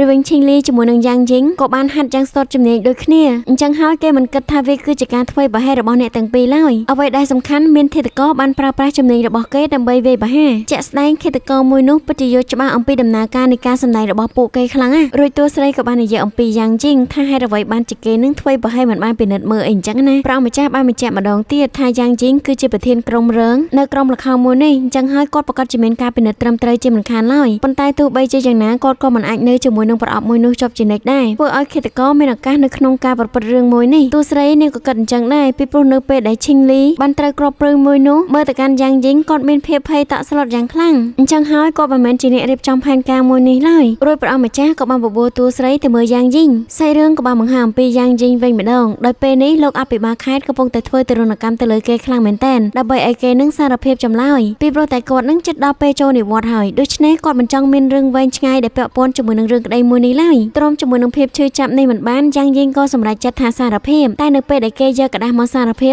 ពគាត់បែរជាភ័យយ៉ាងខ្លាំងដោយនិយាយថាគាត់មិនបានធ្វើនៅឡើយមើលឃើញភាពរឹងទទឹងរបស់គេលោកអភិបាលខេត្តក៏បានវាយគេបន្តទៀតហើយរំពេចនោះព្រះអង្គម្ចាស់ជាមួយនឹងតួស្រីរបស់យើងក៏បានមកដល់ដែលធ្វើឲ្យលោកចៅហ្វាយខេត្តនឹងមានការផិតភ័យយ៉ាងខ្លាំងតួប្រុសក៏បានបន្ទោសទៅកាន់លោកអភិបាលហើយអ្វីបានជាគេនឹងធ្វើទរណកម្មដល់ថ្នាក់នេះដោយលោកអភិបាលក៏បាននិយាយតបទៅវិញថាមានតែផ្លូវមួយនេះទេដែលធ្វើឲ្យឃាតករយកព្រមសារភាពពីព្រោះតែពួកគេពិតជាមានល្បិចច្រើនពេកហើយនៅពេលដែលតួស្រីបានពិនិត្យទៅលើគេរួចនាងក៏ខឹងជាមួយនឹងលោកអភិបាលខេត្តយ៉ាងខ្លាំងផងដែរពីព្រោះតែពេលនេះគេសន្លប់ហើយនឹងសូមឲ្យតួប្រុសនឹងយកគេដើម្បីទៅព្យាបាលលើកបែបនេះលោកអភិបាលខេត្តក៏ចាប់ផ្ដើមនិយាយទៅកាន់តួប្រុសថាកុំឲ្យជឿសម្ដីនាងល្មក់មួយនេះអីរួចតួប្រុសក៏បាននិយាយទៅកាន់កូនវិញថាស្ត្រីក្មេងម្នាក់នេះគឺជាអ្នកជំនាញផ្នែកព្រហ្មទណ្ឌដែលមានឋានៈជាលោកម្ចាស់វ៉ាន់លើកបែបនេះទៅលោកអភិបាលខេត្តនឹងគ្រប់ទៅកាន់តួស្រីបន្តិចរួចព្រះអង្គម្ចាស់ក៏បានផ្ដាំទៅប្រាប់នាងថាយ៉ាងណាក៏ដោយត្រូវតែរក្សាទុកជីវិតរបស់គេឲ្យបានលោកអភិបាលខេត្តក៏បន្តនិយាយជាមួយនឹងតួប្រុសទៀតថាកម្មការពិតទៅគេបានសារភាពថាគេនឹងពិតជាអ្នកសម្លាប់ឈីងលីពិតប្រាកដមែនក៏ប៉ុន្តែនៅពេលដែលត្រូវចុះហត្ថលេខាគេបែរជាមិនចុះទៅវិញរួចព្រះអង្គម្ចាស់ក៏បានសូមមើលពាក្យសារភាពរបស់គេដោយចម្លើយសារភាពមួយនោះពិតជាមិនសមហេតុផលតទៅសោះព្រះអង្គម្ចាស់ក៏បានសួរអំពីចំណុចលម្អិតល្បិតនៅក្នុងចម្លើយសារភាពមួយនោះដោយលោកអភិបាលខេត្តក៏បានប្រើលេសនោះលេសនេះធ្វើឲ្យតួប្រុសរបស់យើងនឹងគេខឹងជាមួយនឹងគាត់បន្តិចដោយនិយាយថាតែពេលកន្លងមកនឹងលោកអភិបាលខេត្តតែងតែសួរចម្លើយទៅកាន់អ្នកទោសបែបនេះមែនទេលោកអភិបាលខេត្តគេចាប់ផ្ដើមបកស្រាយទៀតហើយដោយធ្វើឲ្យតួប្រុសនឹង កាន់តែមូម៉ៅទ្វេដងនឹងបានលើកយកពាក្យសម្ដីរបស់ឪពុកតួស្រីនឹងមកបញ្ជាក់ថារឿងហេតុទាំងអស់ឯកសារដែលបានស្នើទៅដោយវាបញ្ជាក់អំពីចម្លើយសារភាពរំអិតរបាយការណ៍រួមជាមួយនឹងផតាំងមិនមែនការអះអាងដោយមិនសមហេតុផលរបស់គេនោះទេលោកអភិបាលខេត្តក៏បាននិយាយអំពីទោសកំហុសរបស់សម្ដេចសេនជីអញ្ចឹងសភៅច្បាប់ដែលគេបានចាត់តែងមកនឹងគឺវាគ្មានសុពលភាពនោះទេលើបែបនេះតួប្រុសគេបានដាក់ផាំងទៀតហើយថាព្រះអង្គបានអនុម័តឲ្យប្រើប្រាស់សភៅមួយនេះហើយគ្មានការលុបចោលនោះទេឬមួយក៏លោកអភិបាលខេត្តនឹងចង់សម្រេចបទជំនួសព្រះអង្គពេលនេះលោកអភិបាលខេត្តក៏មានការភ័យខ្លាំងមែនទែននឹងសូមវល់ទៅកាន់តួប្រុសរបស់យើងឲ្យបំភ្លឺផ្លូវឲ្យគាត់ផងរួចតួប្រុសក៏បាននិយាយដាក់សម្ពាធទៅលើគាត់យ៉ាងច្រើនដែលធ្វើឲ្យគាត់នឹងបែកញើសពេញថ្នាក់តែម្ដងដោយស្បត់ជាមួយនឹងតួប្រុសថាគេពិតជាមានភាពស្មោះត្រង់និងធ្វើតាមការណែនាំរបស់តួប្រុសក្រោយមកគេក៏បានបញ្ជាឲ្យអ្នកយាមទាំងអស់ធ្វើការសង្កេតសាច់រឿងក៏បានបង្ហាញអំពីឈិនវ៉ាន់វិញម្ដងដោយពេលនេះគេពិតជាមិនជឿសោះឡើយថាលោកអភិបាលខេត្តពិតជាយល់ព្រមចុះញោមធ្វើតាមការណែនាំរបស់តួប្រុសប៉ុន្តែតួប្រុសគេមិនសូវខ្វាយខ្វល់ជាមួយនឹងរឿងមួយនោះទេអ្វីដែលសំខាន់គេគិតដល់រឿងសម្ដេចសេនជីជាមួយនឹងតួស្រីនឹងបាននិយាយលើកទឹកចិត្តទៅកាន់ឈិនវ៉ាន់បន្ថែមទៀតគេនឹងមិនអនុញ្ញាតឲ្យឪពុករបស់តួស្រីនឹងខិតខំប្រឹងប្រែងដោយអត់ប្រយោជន៍នោះឡើយតួស្រីពិតជាអរគុណជាមួយនឹងតួប្រុសរបស់យើងខ្លាំងមែនទែនសាច់រឿងក៏បានបង្ហាញអំពីនៅក្នុងបន្ទប់នេះវិញម្ដងដោយពេលនេះពនាងយ៉ុងលីងជាមួយនឹងព្រះអង្គម្ចាស់យេនជីគឺស្វឹងយ៉ាងខ្លាំងពនាងយ៉ុងលីងបាននិយាយអំពីទុកលំបាករបស់គេថាប្រសិនបើគេខ្លាចទៅជាមនុស្សប្រុសម្ល៉េះគេទៅប្រយុទ្ធនៅសមរភូមិបាត់ហើយមិនត្រូវអ្នកណាម្នាក់មកបង្ខំឲ្យរៀបការបែបនេះនោះឡើយចំណែកឯព្រះអង្គម្ចាស់យេនលីនេះវិញគេក៏បានរៀបរាប់អំពីទុកលំបាករបស់គេដូចគ្នាដែលថាមនុស្សទាំងអស់ចូលមកចិត្តគេព្រោះតែចង់បានផលប្រយោជន៍អំពីគេតែប៉ុណ្ណោះនិយាយចុះនិយាយឡើងព្រៀងចុងនេះក៏ចាប់ផ្ដើមមានគំនិតមួយថាប្រសិនបើពួកគេទាំងពីរនាក់សិតតែខ្លាចអំពីការបង្ខំរៀបការជាមួយនឹងការកេងប្រវ័ញ្ចទៅលើមង្គលការមួយនេះពួកយើងទាំងពីរនាក់នឹងមករៀបការជាមួយគ្នាតែម្ដងទៅហើយនាងសន្យាថាប្រសិនបើព្រះអង្គម្ចាស់មិនជ្រះជ្រែកអំពីជីវិតរបស់នាងទេនាងក៏មិនពាក់ព័ន្ធជាមួយនឹងជីវិតរបស់គាត់ផងដែរលើបែបនេះព្រះអង្គម្ចាស់យេនលីដូចជាពេញចិត្តជាមួយនឹងកិច្ចព្រមព្រៀងមួយនេះខ្លាំងណាស់សាច់រឿងបន្ទងក៏បានបង្ហាញអំពីអ្នកស្រីឈិនដោយពេលនេះគាត់មានការខឹងសម្បារយ៉ាងខ្លាំងជាមួយនឹងបរិមម្នាក់ដោយបាននិយាយថាទីនេះសិតសឹងតែជារបស់គាត់ទាំងអស់ហើយគាត់ទៅត្រូវជាម្ចាស់សំណាក់ឈីងហួយលុះគាត់បន្តធ្វើដំណើរទៅមុខទៀតសាច់កណាត់អាវរបស់គាត់ក៏បានប៉ះជាមួយនឹងជើងសសររួចសាច់រឿងបន្ទងក៏បាននិយាយអំពីព្រះអង្គម្ចាស់បានជូនតួស្រីមកកាន់គ្រួសារប៉ាងវិញហ្វូលីគេបានសម្លឹងមើលមុខព្រះអង្គម្ចាស់ចុះឡើងដែលធ្វើឲ្យព្រះអង្គម្ចាស់មានការយឹងឆ្ងល់យ៉ាងខ្លាំងរួចអ្នកទាំងពីរក៏បាននិយាយប្រកែកគ្នាបន្តិចដោយព្រះអង្គម្ចាស់គេសន្យាជាមួយនាងថាយ៉ាងណាក៏ដោយគេមិនធ្វើឲ្យតួស្រីនឹងធ្វើការហត់នឿយពេកទេរួចតួប្រុសក៏បានបកកកំជ្រួចផ្ដល់សញ្ញារួមជាមួយនឹងកញ្ចែឲ្យតួស្រីដើម្បីការពារខ្លួននឹងឲ្យតួស្រីឆាប់កោកេងទៅថ្ងៃស្អែកគេនឹងមកយកតួស្រីដើម្បីទៅពិនិត្យរឿងក្តីជាបន្តទៀតសាច់រឿងក៏បានបង្ហាញអំពីលោកម្ចាស់ប៉ាងជាមួយនឹងលោកម្ចាស់លាវកំពុងតែចាំបងច្ដូនមួយរបស់តួស្រីដែលគាត់ពិតជាអន្តេសាខ្លាំងមែនទែនខណៈពេលនោះលោកម្ចាស់ប៉ាងក៏បាននិយាយអំពីកំហុសរបស់គាត់ដែលគាត់នឹងហ៊ានលុបចោលការណាត់ជួបចុងក្រោយអីអញ្ចឹងណាតែលោកលាវក៏បានបកស្រាយថាដោយសារតែតួប្រុសជាមួយនឹងលីមូនបង្ហាញខ្លួនបើមិនអញ្ចឹងទេគាត់មិនធ្វើបែបនេះនោះឡើយរត់លោកម្ចាស់ប៉ាងក៏បាននិយាយបន្តទៀតថាប្រសិនបើឈិនយ៉ានគេដឹងថាព្រះអង្គម្ចាស់យេនជីកំពុងតែសង្ស័យទៅលើពួកគេនឹងមិនណែនាំចាត់ការព្រះរាជបុត្រជាដាច់ខាតម្យ៉ាងវិញទៀតលីមូនមកទីនេះគឺដើម្បីស៊ើបរឿងដឹកជញ្ជូនអំបិលទៅកាន់ព្រះអាគ្នេយ៍អញ្ចឹងហើយលោកលាវគួរតែជៀសវាងអំពីពួកគេទៅតែព្រះអង្គម្ចាស់ពិតជាពេញចិត្តជាមួយនឹងអ្នកដែលមានសមត្ថភាពអាចរកប្រាក់សម្រាប់គាត់សម្រាប់អ្នកដែលបង្កបញ្ហាគាត់នឹងមិនត្រូវការនោះឡើយលោកម្ចាស់លាវក៏បានគម្រាមទៅកាន់លោកម្ចាស់ប៉ាងឲ្យលោកម្ចាស់ប៉ាងជួយគេប្រសិនបើមិនដូច្នេះទេនៅពេលដែលគេបាត់បង់ទៅគ្មានអ្នកណាម្នាក់អាចគ្រប់គ្រងអាជីវកម្មរបស់គ្រួសារគាត់បានឡើយលោកម្ចាស់ប៉ាងក៏បាននិយាយអំពីកិច្ចព្រមព្រៀងរបស់ពួកគេទាំង3នាក់រួមជាមួយនឹងអ្នកស្រីឈិនថាពួកគេត្រូវគ្រប់គ្រងអាជីវកម្មរបស់ខ្លួនឯងតែឥឡូវនេះលោកម្ចាស់លាវទាមទារឲ្យគេនឹងបិទបាំងអំពីអំណុលរបស់ខ្លួនចំណែកឯអ្នកស្រីឈិនក៏ទាមទារយកមុខរបររបស់គ្រួសារគេទៀតដូច្នេះគេមិនព្រមជាដាច់ខាតលើភ្លាមលោកលាវភ្ញាក់ផ្អើលយ៉ាងខ្លាំងដោយបានសួរគេថាតើនាងនឹងមករកគេហើយមែនក្រោយពីបានដឹងថាលោកម្ចាស់ប៉ាងនឹងដឹងអំពីគោលបំណងរបស់អ្នកស្រីឈិនលោកម្ចាស់លាវក៏បាននិយាយសម្របសម្រួលទៅកាន់អ្នកទាំងពីរយ៉ាងច្រើនលោកម្ចាស់ប៉ាងគាត់នៅតែបញ្ជាក់ដដែលថាប្រសិនបើអ្នកស្រីឈិនហ៊ានគំរាមកំហែងទៅគេទៀតនោះគេមិនឲ្យលុយមួយកៈមិសែនទៅកាន់អ្នកនាងឈិនឡើយដោយពេលនេះអ្នកទាំងពីរកំពុងតែប្រឈមមុខដាក់គ្នាយ៉ាងខ្លាំងខណៈពេលនោះឈិនយ៉ានក៏បានចូលមកដល់ធ្វើឲ្យអ្នកទាំងពីរនឹងបដូរអេរយាប័តមួយរំពេញសាច់រឿងក៏បានបង្ហាញអំពីអ្នកស្រីឈិនវិញម្ដងដោយពេលនេះក៏ពិបាកចិត្តយ៉ាងខ្លាំងរួចក៏បានយកស្រាដែលនៅលើតុនោះមកផឹកទៀតផងក្នុងស្ថានភាពស្រវឹងត្រេកត្រោតគាត់មានអារម្មណ៍ថាឈឺក្បាលខ្លាំងណាស់ដែលដបស្រាដែលនៅលើដៃរបស់គាត់ក៏បានចុះទៅខាងក្រោមបង្ហាញអំពីវត្តមានមនុស្សម្នាក់ទៀតចាប់ដបស្រារបស់គាត់ជាប់មើលទៅអ្នកស្រីឈិនណាគាត់សន្លប់បាត់បង់ស្មារតីហើយចំណែកឯជនបិទមុខម្នាក់នោះយើងក៏មិនដឹងថាគាត់គឺជាអ្នកណាដូចគ្នាសាច់រឿងក៏បានបង្ហាញអំពីតួស្រីជាមួយនឹងហ្វុងលីនឹងកំពុងតែដើរនៅខាងក្រៅពេលនោះមានផ្គររន្ទះខ្លាំងណាស់ដោយអ្នកទាំងពីរកំពុងតែដើរស្រាប់តែបានស្ដាប់ឮសំឡេងច្រៀងមួយយ៉ាងពិរោះដោយតួស្រីនេះឆ្ងល់យ៉ាងខ្លាំងពីព្រោះអ្នកដែលច្រៀងនៅក្នុងក្រុមល្ខោនមួយនេះត្រូវបានស្លាប់ហើយចូលអ្នកណាគឺជាអ្នកច្រៀងចម្រៀងមួយបទនេះបទចម្រៀងល្វើយរួមផ្សំជាមួយនឹងខ្យល់នៃផ្គររន្ទះ បានធ្វើឲ្យអ្នកទាំងពីរនឹងមានការភ័យខ្លាចយ៉ាងខ្លាំងហើយពួកគេក៏មានអារម្មណ៍ថាមានអ្នកណាម្នាក់កំពុងតែដើរមករើពួកគេដូចគ្នាវាធ្វើឲ្យមុខរបស់ពួកនាងនឹងឡើងស្លែកតែម្ដងពូលីនឹងបានប្រមូលភាពក្លាហានរបស់នាងទាំងអស់យកកុំភ្លើងនៅនឹងដៃវាយទៅលើបារម្ភម្នាក់នោះយ៉ាងខ្លាំងដែលធ្វើឲ្យបារម្ភម្នាក់នោះស្ទើរតែធ្លាក់ចូលក្នុងទឹកដែលនៅជិតនោះទៅហើយក្រោយមកទៅគេដឹងថាម្នាក់នោះគឺជាអ្នកប្រុសធំនៃគ្រួសារផៅក្រោយពេលដែលអ្នកទាំងពីរបានជួយសង្គ្រោះអ្នកប្រុសធំរួចគេអរគុណជាមួយនឹងនាងយ៉ាងខ្លាំងខណ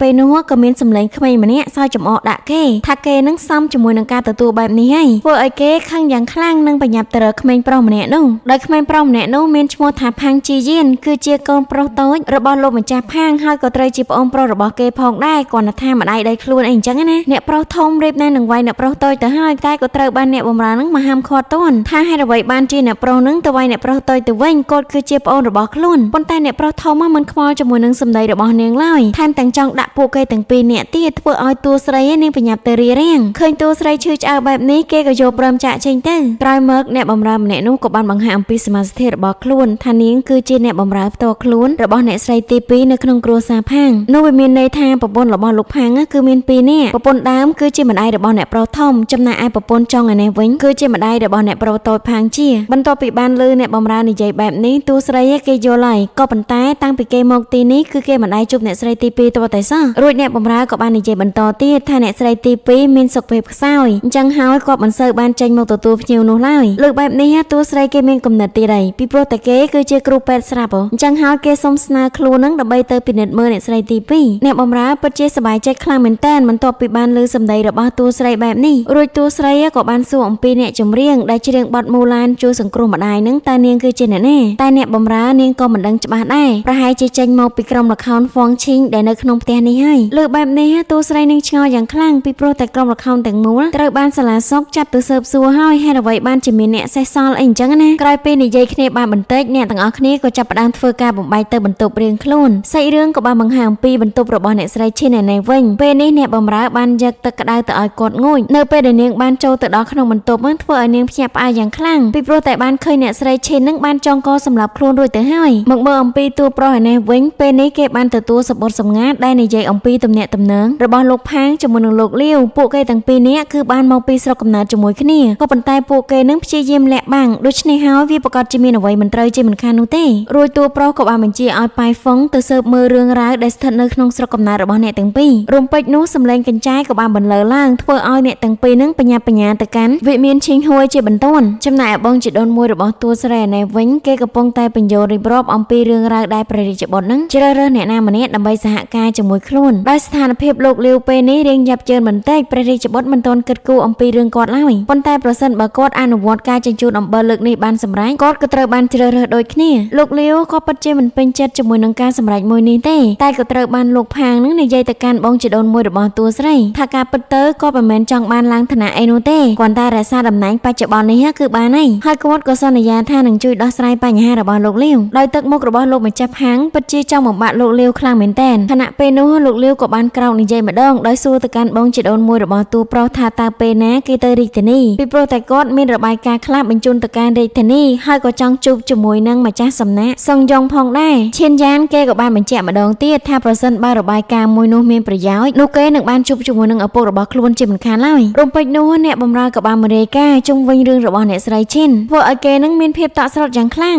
សាច់រឿងក៏បានបង្ហាញអំពីបន្ទប់អ្នកស្រីឈិនវិញម្ដងដោយពេលនេះតួស្រីជាមួយនឹងព្រះអង្គម្ចាស់បានចូលមកដល់ដើម្បីពិនិត្យសាកសពរួចតួស្រីក៏បាននិយាយតាក់ទងជាមួយនឹងសំណាក់មួយនេះថានាងបានដឹងអំពីអ្នកបម្រើដែលតែងតែផ្លាស់ប្ដូរជារៀងរាល់ឆ្នាំអញ្ចឹងហើយបានជាអ្នកបម្រើមិនសូវដឹងអំពីសាវតារបស់នាងឡើយលើបែបនេះតួប្រុសចាប់ផ្ដើមឆ្ងល់ហើយនឹងបានទៅពិនិត្យមើលក្រែដីរបស់នាងទៀតប៉ុន្តែមិនបានឃើញស្នាក់ស្នាមរើបម្រាស់នោះឡើយបន្តមកពួកគេទាំងពីរក៏បានទៅពិនិត្យមើលប៉ាន់តែបន្ថែមទៀតដោយប៉ាន់តែមួយនោះវាមានលក្ខណៈប្លែកមែនទែនធ្វើឲ្យគេនឹងកាន់តែសង្ស័យក្រោយមកតួប្រុសក៏បានឡើងទៅលើធ្នឹមដើម្បីពិនិត្យមើលខ្សែចំណងវិញម្ដងរួចគេក៏បានសង្កេតឃើញកំទេចខ្សែពួរដែលនៅជាប់លើធ្នឹមនោះមានន័យថាមានអ្នកណាម្នាក់រូតខ្សែនេះឡើងមកតួស្រីក៏បានស្នើសុំឲ្យព្រះអង្គម្ចាស់យានជីធ្វើការពិនិត្យសាកសពឲ្យបានឆាប់បំផុតរំពេចនោះសម្លេងអ្នកដែលនៅខាងក្រៅមានការលាន់ឮយ៉ាងខ្លាំងដោយលោកម្ចាស់ទាំងពីរមានបំណងក្នុងការចូលទៅមើលអ្នកស្លាប់ព្រះអង្គម្ចាស់ក៏បានឲ្យពួកគេទាំងពីរចូលមើលដោយលោកលាវគ្រាន់តែឃើញសាកសពភ្លាមគេពិតជាអស់សង្ឃឹមខ្លាំងមែនទែនព្រះអង្គម្ចាស់ក៏បានសួរទៅកាន់លោកម្ចាស់ផាងតើត្រូវជាអ្វីជាមួយនឹងអ្នកស្លាប់លោកម្ចាស់ផាងបាននិយាយថាគាត់គ្រាន់តែស្គាល់គ្នាពីមុនមកជាមួយនឹងអ្នកស្លាប់ តែប៉ុណ្ណោះលើបែបនេះធ្វើឲ្យលោកម្ចាស់លាវមានការហួសចិត្តបន្តិចនិងបានសួរបញ្ជាក់គេថាតើគេនឹងត្រឹមតែមានទំនាក់ទំនងស្គាល់គ្នាទេមែនអត់រួចលោកម្ចាស់លាវក៏បាននិយាយអំពីសមាសធាតុពិតរបស់អ្នកស្រីឈិនថាគាត់គឺជាមេនៃក្រុមដឹកនាំសម្ដែងស្វងឈិងហើយក៏ត្រូវជាមេរបស់ឈិងលីផងដែរព្រះអង្គម្ចាស់ក៏ចាប់ផ្ដើមសួរបន្តទៀតអំពីទំនាក់ទំនងរបស់អ្នកទាំង3ដោយហេតុលោកម្ចាស់ផាងនៅតែនិយាយបកស្រាយដដែលថាគេជាមួយនឹងលោកម្ចាស់លាវក៏នៅចូលចិត្តមើលល្ខោនកាលពីក្មេងប៉ុណ្ណោះហើយការស្គាល់គ្នាមួយនោះក៏ត្រូវបានគិតតាមពេលវេលាផងដែរមើលទៅទឹកមុខរបស់លោកលាវក៏ពិតជាមានការសោកស្ដាយខ្លាំងមែនទែនដែលមិននឹកស្មានសោះថាអ្នកស្រីឈិនធ្វើអត្តឃាតបែបនេះរួចព្រះអង្គម្ចាស់ក៏បានបង្ហាប់ដំណឹងប្រាប់គេបន្តិចថាតាមការពិតទៅអ្នកស្រីឈិនមិនបានធ្វើអត្តឃាតដោយខ្លួនឯងនោះឡើយដោយឡែកការសន្និដ្ឋានមួយនេះវាមិនទាន់ផ្លូវការនោះទេដូច្នេះហើយគេត្រូវតែបញ្ជូនសាកសពទៅកាន់សាលាខេត្តដើម្បីធ្វើការកសោវិច័យលោកផាងគេក៏បាននិយាយថាពេលនេះគេបានបញ្ជូនដំណឹងទៅកាន់សាលាខេត្តរួចរាល់ហើយដើម្បីបញ្ជូនសាកសពស្ត្រីម្នាក់នេះចេញទៅមើលទៅមុខដល់កំណាច់របស់គេធ្វើឲ្យលោកលាវនោះហាក់បីជាដឹងជាមួយនឹងរឿងអ្វីម្យ៉ាងរួចគាត់ក៏បានរត់ទៅតាមពីខាងក្រោយលោកម្ចាស់ផាងព្រះអង្គម្ចាស់ក៏បានបញ្ជាឲ្យប៉ៃហ្វុងនឹងទៅពិនិត្យមើលថាតើក្រុមល្ខោនមួយនេះមានដើមកំណើតមកពីឌីងជើមែនដែរឬទេដោយពេលនេះទូប្រុសកំពុងតែសង្ស័យអំពីទំនាក់ទំនងរបស់អ្នកទាំង3ថាមានជាប់តាក់ទងគ្នាដ៏សំខាន់ខ្លាំងណាស់ពីព្រោះតែអ្នកស្រីឈិនយ៉ានឋានៈរបស់គាត់ត្រឹមតែជាអ្នកសម្ដែងធម្មតាតែប៉ុណ្ណោះគាត់មិននឹងអាចមករស់នៅទីនេះបានយូរទៅម្យ៉ាងវិញទៀតលោកផាងបានផ្លាស់ប្ដូរអ្នកបម្រើទីនេះជារៀងរាល់ឆ្នាំពីព្រោះតែគេមិនចង់ឲ្យអ្នកណាម្នាក់ដឹងអំពីវត្តមានរបស់អ្នកស្រីម្យ៉ាងទៀតប្រហែលជាអ្នកស្រីឈិននឹងមានឥទ្ធិពលទៅលើពួកគេទាំងពីរហើយបានជាធ្វើឲ្យមានអ្នកណាម្នាក់នៅក្នុងចំណោមរបស់ពួកគេនឹងធ្វើការរើបំរាស់សាច់រឿងក៏បានបង្ហាញអំពីលោកម្ចាស់ផាងជាមួយនឹងលោកម្ចាស់លាវឯនេះវិញដោយពេលនេះលោកម្ចាស់លាវគាត់ប្រងសាយទៅលើលោកម្ចាស់ផាងយ៉ាងខ្លាំងថាជាអ្នកសម្លាប់អ្នកស្រីឈិនយ៉ានពីព្រោះតែអ្នកស្រីឈិនយ៉ាននឹងបានស្នើសំណើសុំកន្លែងរបស់លោកម្ចាស់ផាងដើម្បីរកស៊ីក៏ប៉ុន្តែលោកម្ចាស់ផាងបែរជាបដិសេធថាគាត់ពិតជាមិនបានធ្វើបែបនេះនោះទេ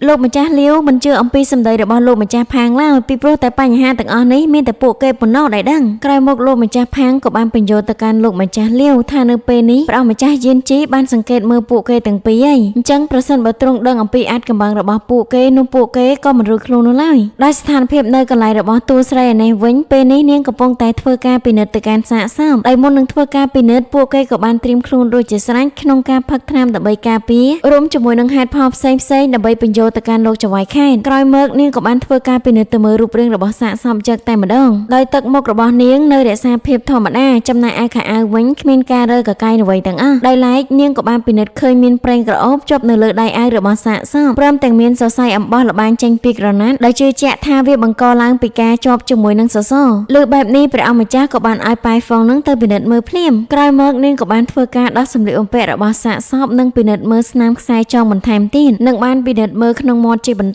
ដោយធ្វើឲ្យនាងដឹងថាការពិតទៅមុននឹងស្លាប់អ្នកស្រីឈិងបានបរិភោគស្រាចំណែកឯជើងវិញក៏បានបញ្ជាក់ថាមានសញ្ញាអូសថែមទៀតផងដោយមូលហេតុនៃការស្លាប់វាពិតជាចម្លែកពេកហើយខណៈពេលនោះលោកចៅហ្វាយខេតក៏បានបញ្ជាក់ថាគាត់នឹងចងកសម្លាប់ខ្លួនក៏ប៉ុន្តែតួស្រីនាងបានបញ្ជាក់យ៉ាងលឿនថាមិនមែនដោយអ្វីដែលគេគិតនោះឡើយដោយតួប្រុសគេក៏បានបកស្រាយអំពីលក្ខណៈរបស់អ្នកស្រីឈិនថាគាត់គឺជាមនុស្សដែលចូលចិត្តស្អាតខ្លាំងណាស់ដូច្នេះវាមិនមានផ្លូវឡើយដែលគាត់ជ្រើសរើសវិធីចងកសម្លាប់ខ្លួនដើម្បីបញ្ចប់ខ្លួនឯងឈីងវ៉ាននាងក៏បន្តលើកកណាត់ព្យួរកនោះមកនិយាយបន្តទៀតថាវាគឺជាសូត្រខៀវដែលមកពីហ៊ូជើកណាត់មួយនេះវាងាយជ្រួញខ្លាំងណាស់អញ្ចឹងហើយប្រសិនបើអ្នកស្លាប់ធ្វើការសម្លាប់ខ្លួនដៃរបស់គេប្រកាសជាខ្ញាំជាមួយនឹងកណាត់នេះជាមិនខាននោះឡើយក៏ប៉ុន្តែលក្ខណៈកណាត់នៅស្អាតធម្មតាដូច្នេះមានន័យថាអ្នកស្លាប់មុនពេលដែលចងកសម្លាប់ខ្លួនគេបាត់បង់ស្មារតីរួចទៅហើយនឹងត្រូវបានគេព្យួរទៅខាងលើដូច្នេះវាមិនមែនជាការធ្វើអត្តឃាតដោយខ្លួនឯងនោះឡើយហើយនាងក៏ចង់ធ្វើកសោវិច័យជាមួយនឹងសាកសពមួយនេះផងដែរលើបែបនេះធ្វើឲ្យលោកចៅហ្វាយខេតពិតជាភ្ញាក់ផ្អើលខ្លាំងមែនទែនប៉ុន្តែគាត់ក៏មិនអាចប្រកែកបានឡើយរួចតួស្រីរបស់យើងក៏ចាប់ផ្ដើមយកកាំបិតនឹងទៅវះពោះរបស់សាកសពយកតែម្ដងលោកចៅហ្វាយខេតបានបើកភ្នែកធំៗបន្ទាប់ពីឃើញស្នាដៃរបស់តួស្រីបែបនេះសាច់រឿងក៏បានបង្ហាញអំពីពនាងយ៉ងនាងជាមួយនឹងព្រះអង្គម្ចាស់ឯនេះវិញពួកគេទាំងពីរនេះមើលទៅស្វឹងត្រេត្រោតមិនទាន់បាត់នៅឡើយទេខណៈពេលនោះគេក៏បានសង្កេតឃើញលោកចៅហ្វាយខេតចេញមកក្អួតនៅខាងក្រៅយ៉ាងខ្លាំងធ្វើឲ្យពួកគេដឹងយ៉ាងច្បាស់ថាលោកចៅហ្វាយខេតបានជួបអីមកនិងបានបន្តនិយាយអំពីសាកសពបន្ថែមទៀតធ្វើឲ្យលោកចៅហ្វាយខេតនឹងក្អួតកាន់តែខ្លាំងឡើងរួចព្រះអង្គម្ចាស់យេនលីគាត់ក៏ចង់សាកម្ដងទៀតអំពីរូបភាពនៃការកសោវិច័យអីចឹងណារួចគាត់ក៏បានបើកបង្អួចមើលភ្លាមរំពេចនោះដល់ពេលដែលតួស្រីបានយកកាពះរបស់ជនរងគ្រោះចេញមកក្រៅល្មមធ្វើឲ្យគាត់នឹងទប់លែងបានបដ យរួចក៏បានទៅក្អួនក្បែរលោកចៅហ្វាយខេតដែលធ្វើឲ្យលោកចៅហ្វាយខេតនឹងចាប់ផ្ដើមក្អួតបន្តទៀតហើយរួចពនាងចុងនីងក៏ចាប់ផ្ដើមយកថ្នាំនឹងមកឲ្យគេដើម្បីទប់នៅខាងក្នុងឯនេះវិញតួស្រីជាមួយនឹងតួប្រុសគេកំពុងតែរកកាកសំណល់ដែលស្ថិតនៅក្នុង ក្នុងកាពះរបស់ជនរងគ្រោះ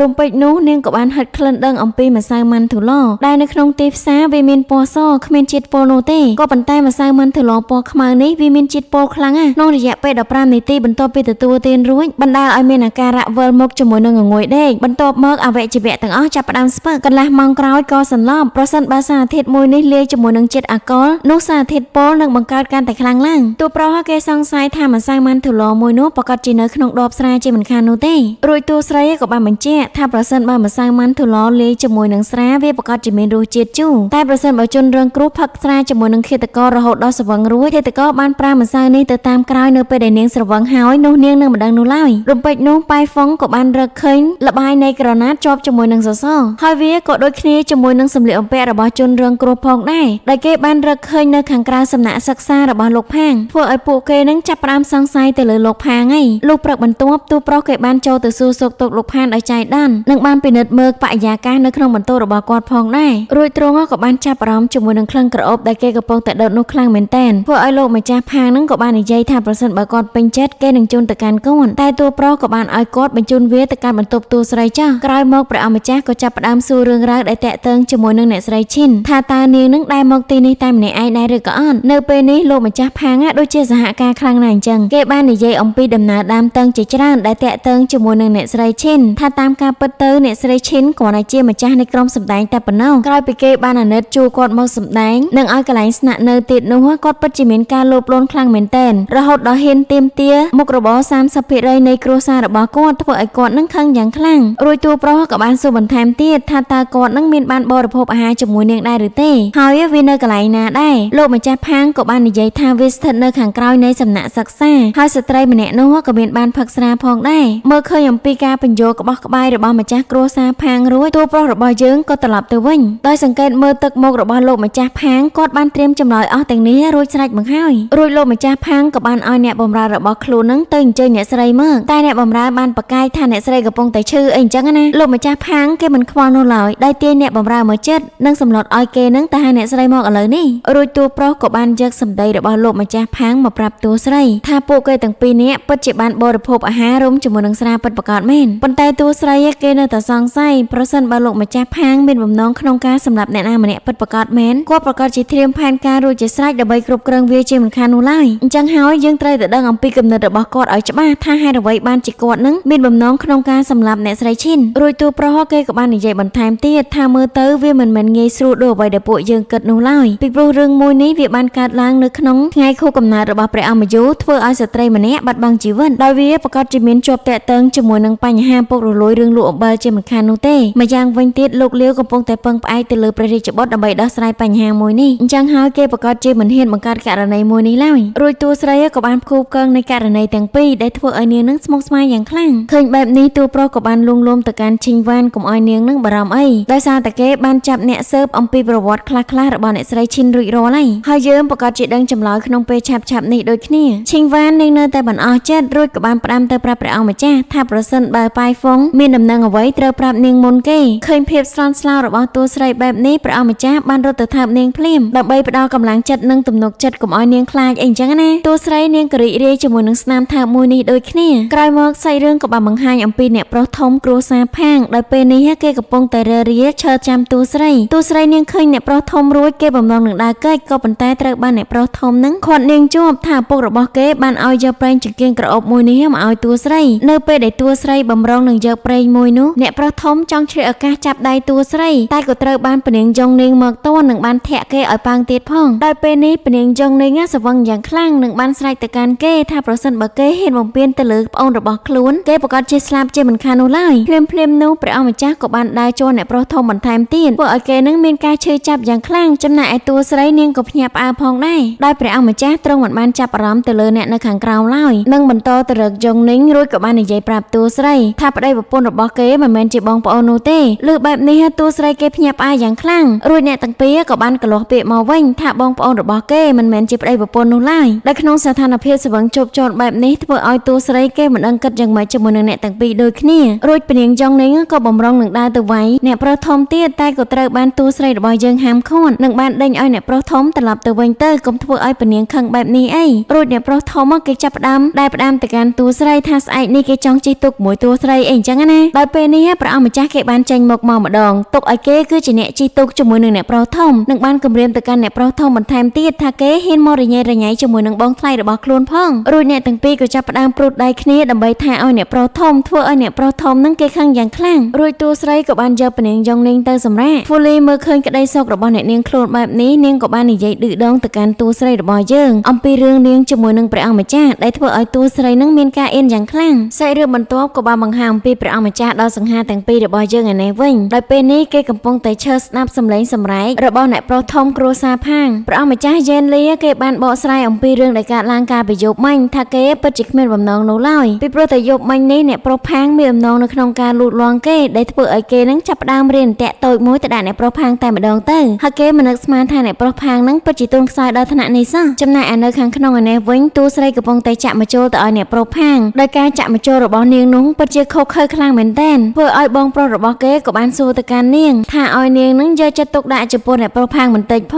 ងដោយតួស្រីនាងក៏បានឆ្លើយតបទៅកាន់បងជីដូនមួយថានាងពិតជាយកចិត្តទុកដាក់ចំពោះអ្នកជំងឺខ្លាំងណាស់ក្រោយមកនាងក៏បានសូមឲ្យពនាងយុននាងនឹងចាប់ជើងអ្នកប្រុសផាងឲ្យជួបព្រោះនាងត្រូវដកមកចូលមួយទៀតដើម្បីបង្ហើយដោយមើលទៅការមកចូលមួយនោះវាពិតជាធំពេកហើយធ្វើឲ្យអ្នកប្រុសផាងនឹងឈឺរហូតស្ទើរតែសន្លប់លើសម្រែករបស់អ្នកប្រុសផាងបែបនេះព្រះអង្គម្ចាស់យេនលីក៏ព្រឺសម្បល់ផងដែរនឹងបាននិយាយថាបងថ្លៃរបស់ខ្លួននឹងពិតជាខ្លាំងដៃជាមួយអ្នកជំងឺខ្លាំងណាស់ក្រោយពីឃើញតួប្រុសសម្លឹងគេបែបនេះគេក៏មានអំណងនៅក្នុងការចាកចេញទៅក៏ប៉ុន្តែតួប្រុសក៏បានខត់គេជួបនិងនិយាយរឿងមួយទៅប្រាប់គេផងដែររួចព្រះអង្គម្ចាស់យេនលីកុំឲ្យគេបារម្ភអីខណៈពេលនោះផងដែរពនាងយុននីងគេបានយកដំណឹងដល់គូឲ្យសោចនឹងមកប្រាប់ទៅកាន់អ្នកទាំងពីរថាគេពិតជាមិននឹកស្មានសោះឡើយថាប្អូនស្រីតូចរបស់គេនឹងហ៊ានដល់ថ្នាក់នេះសោះគឺនាងបានយកមកជុលដ៏ធំមួយនឹងចាក់ចូលទៅក្នុងជើងរបស់អ្នកប្រុសធំរួចពនាងក៏បានកោតសរសើរទៅលើអ្នកដែលធ្វើទង្វើបែបនេះទៅកាន់អ្នកប្រុសធំកាលពីយប់មិញខ្លាំងណាស់ដោយព្រះអង្គម្ចាស់យេនលីក៏បានបញ្ជាក់បន្ថែមថាវាគឺជាស្នាដៃរបស់គេធ្វើឲ្យពនាងកាន់តែមានការភ្ញាក់ផ្អើលបន្ថែមទៀតហើយសាច់រឿងបន្ទាប់យើងបានឃើញថាព្រះអង្គម្ចាស់យេនលីបាននាំព្រះនាងយ៉ងនីងមកកាន់រោងល្ខោនមួយកន្លែងដែលធ្វើឲ្យព្រះនាងយ៉ងនីងនឹងឆ្ងល់យ៉ាងខ្លាំងហេតុអ្វីបានជាយើងអត់ទៅស៊ើបក្តីរឿងមួយទៀតអីអញ្ចឹងណាដោយព្រះអង្គម្ចាស់ក៏បានបកស្រាយប្រាប់នាងថាការពិតទៅទីនេះកាលពីមុនគឺជារោងល្ខោនដែលល្បីជាងគេបំផុតវាក៏បានសហការជាមួយនឹងក្រុមល្ខោនសងឈីងលុះដល់ពេលដែលក្រុមល្ខោនសងឈីងទៅសហការជាមួយនឹងផ្ទះស៊ីហ្វុងអ៊ីនរោងល្ខោនមួយនេះស្ទើរតែបិទទ្វារទៅហើយដែលធ្វើឲ្យអ្នកនៅក្នុងរោងល្ខោនមួយនេះពិតជាស្អប់ទៅកាន់លោកម្ចាស់ផាងខ្លាំងមែនទែនអញ្ចឹងហើយយើងចាប់ផ្ដើមស៊ើបពីត្រង់នេះទៅវាគឺជារឿងដ៏ល្អបំផុតនិយាយរួចពួកគេក៏បានចូលទៅខាងក្នុងសាច់រឿងក៏បានបង្ហាញអំពីលោកលាវឯនេះវិញដោយពេលនេះគាត់មានការឈឺចាប់ខ្លាំងមែនទែនបន្ទាប់ពីបាត់បង់អ្នកស្រីឈិនក្រោយមកអារម្មណ៍របស់គាត់ក៏ប្រែទៅជាខឹងយ៉ាងខ្លាំងរួចក៏បានយកដៃនឹងទៅដល់មាសដែលស្ថិតនៅខាងមុខនឹងបានសម័យទៅដល់លទ្ធភាពដែលលោកម្ចាស់លីមូនបានប្រមូលឯកសារពាក់ព័ន្ធជាមួយនឹងការដឹកជញ្ជូនអំបិលនោះទៅកាន់រាជធានីធ្វើឲ្យគាត់នឹងកាន់តែមានភាពអស់សង្ឃឹមកើតឡើងក្រោយមកគាត់ក៏បានសម្រេចចិត្តថាទុកខោអាវនិងត្រាមន្ត្រីដឹកជញ្ជូនរបស់គាត់នៅទីនេះនឹងយកប្រាក់របស់គាត់នឹងទៅជាមួយដើម្បីចាកចេញក្នុងឈុតបន្ទាប់យើងបានឃើញថាពេលនេះតួប្រុសគេបានយកសភៅដែលឪពុករបស់តួស្រីខំតាក់តែងឡើងនឹងយកមកឲ្យតួស្រីដែលធ្វើឲ្យនាងរំភើបចិត្តយ៉ាងខ្លាំងរំពេចនោះពួកគេក៏បានឮសំឡេងមូឡានបន្ត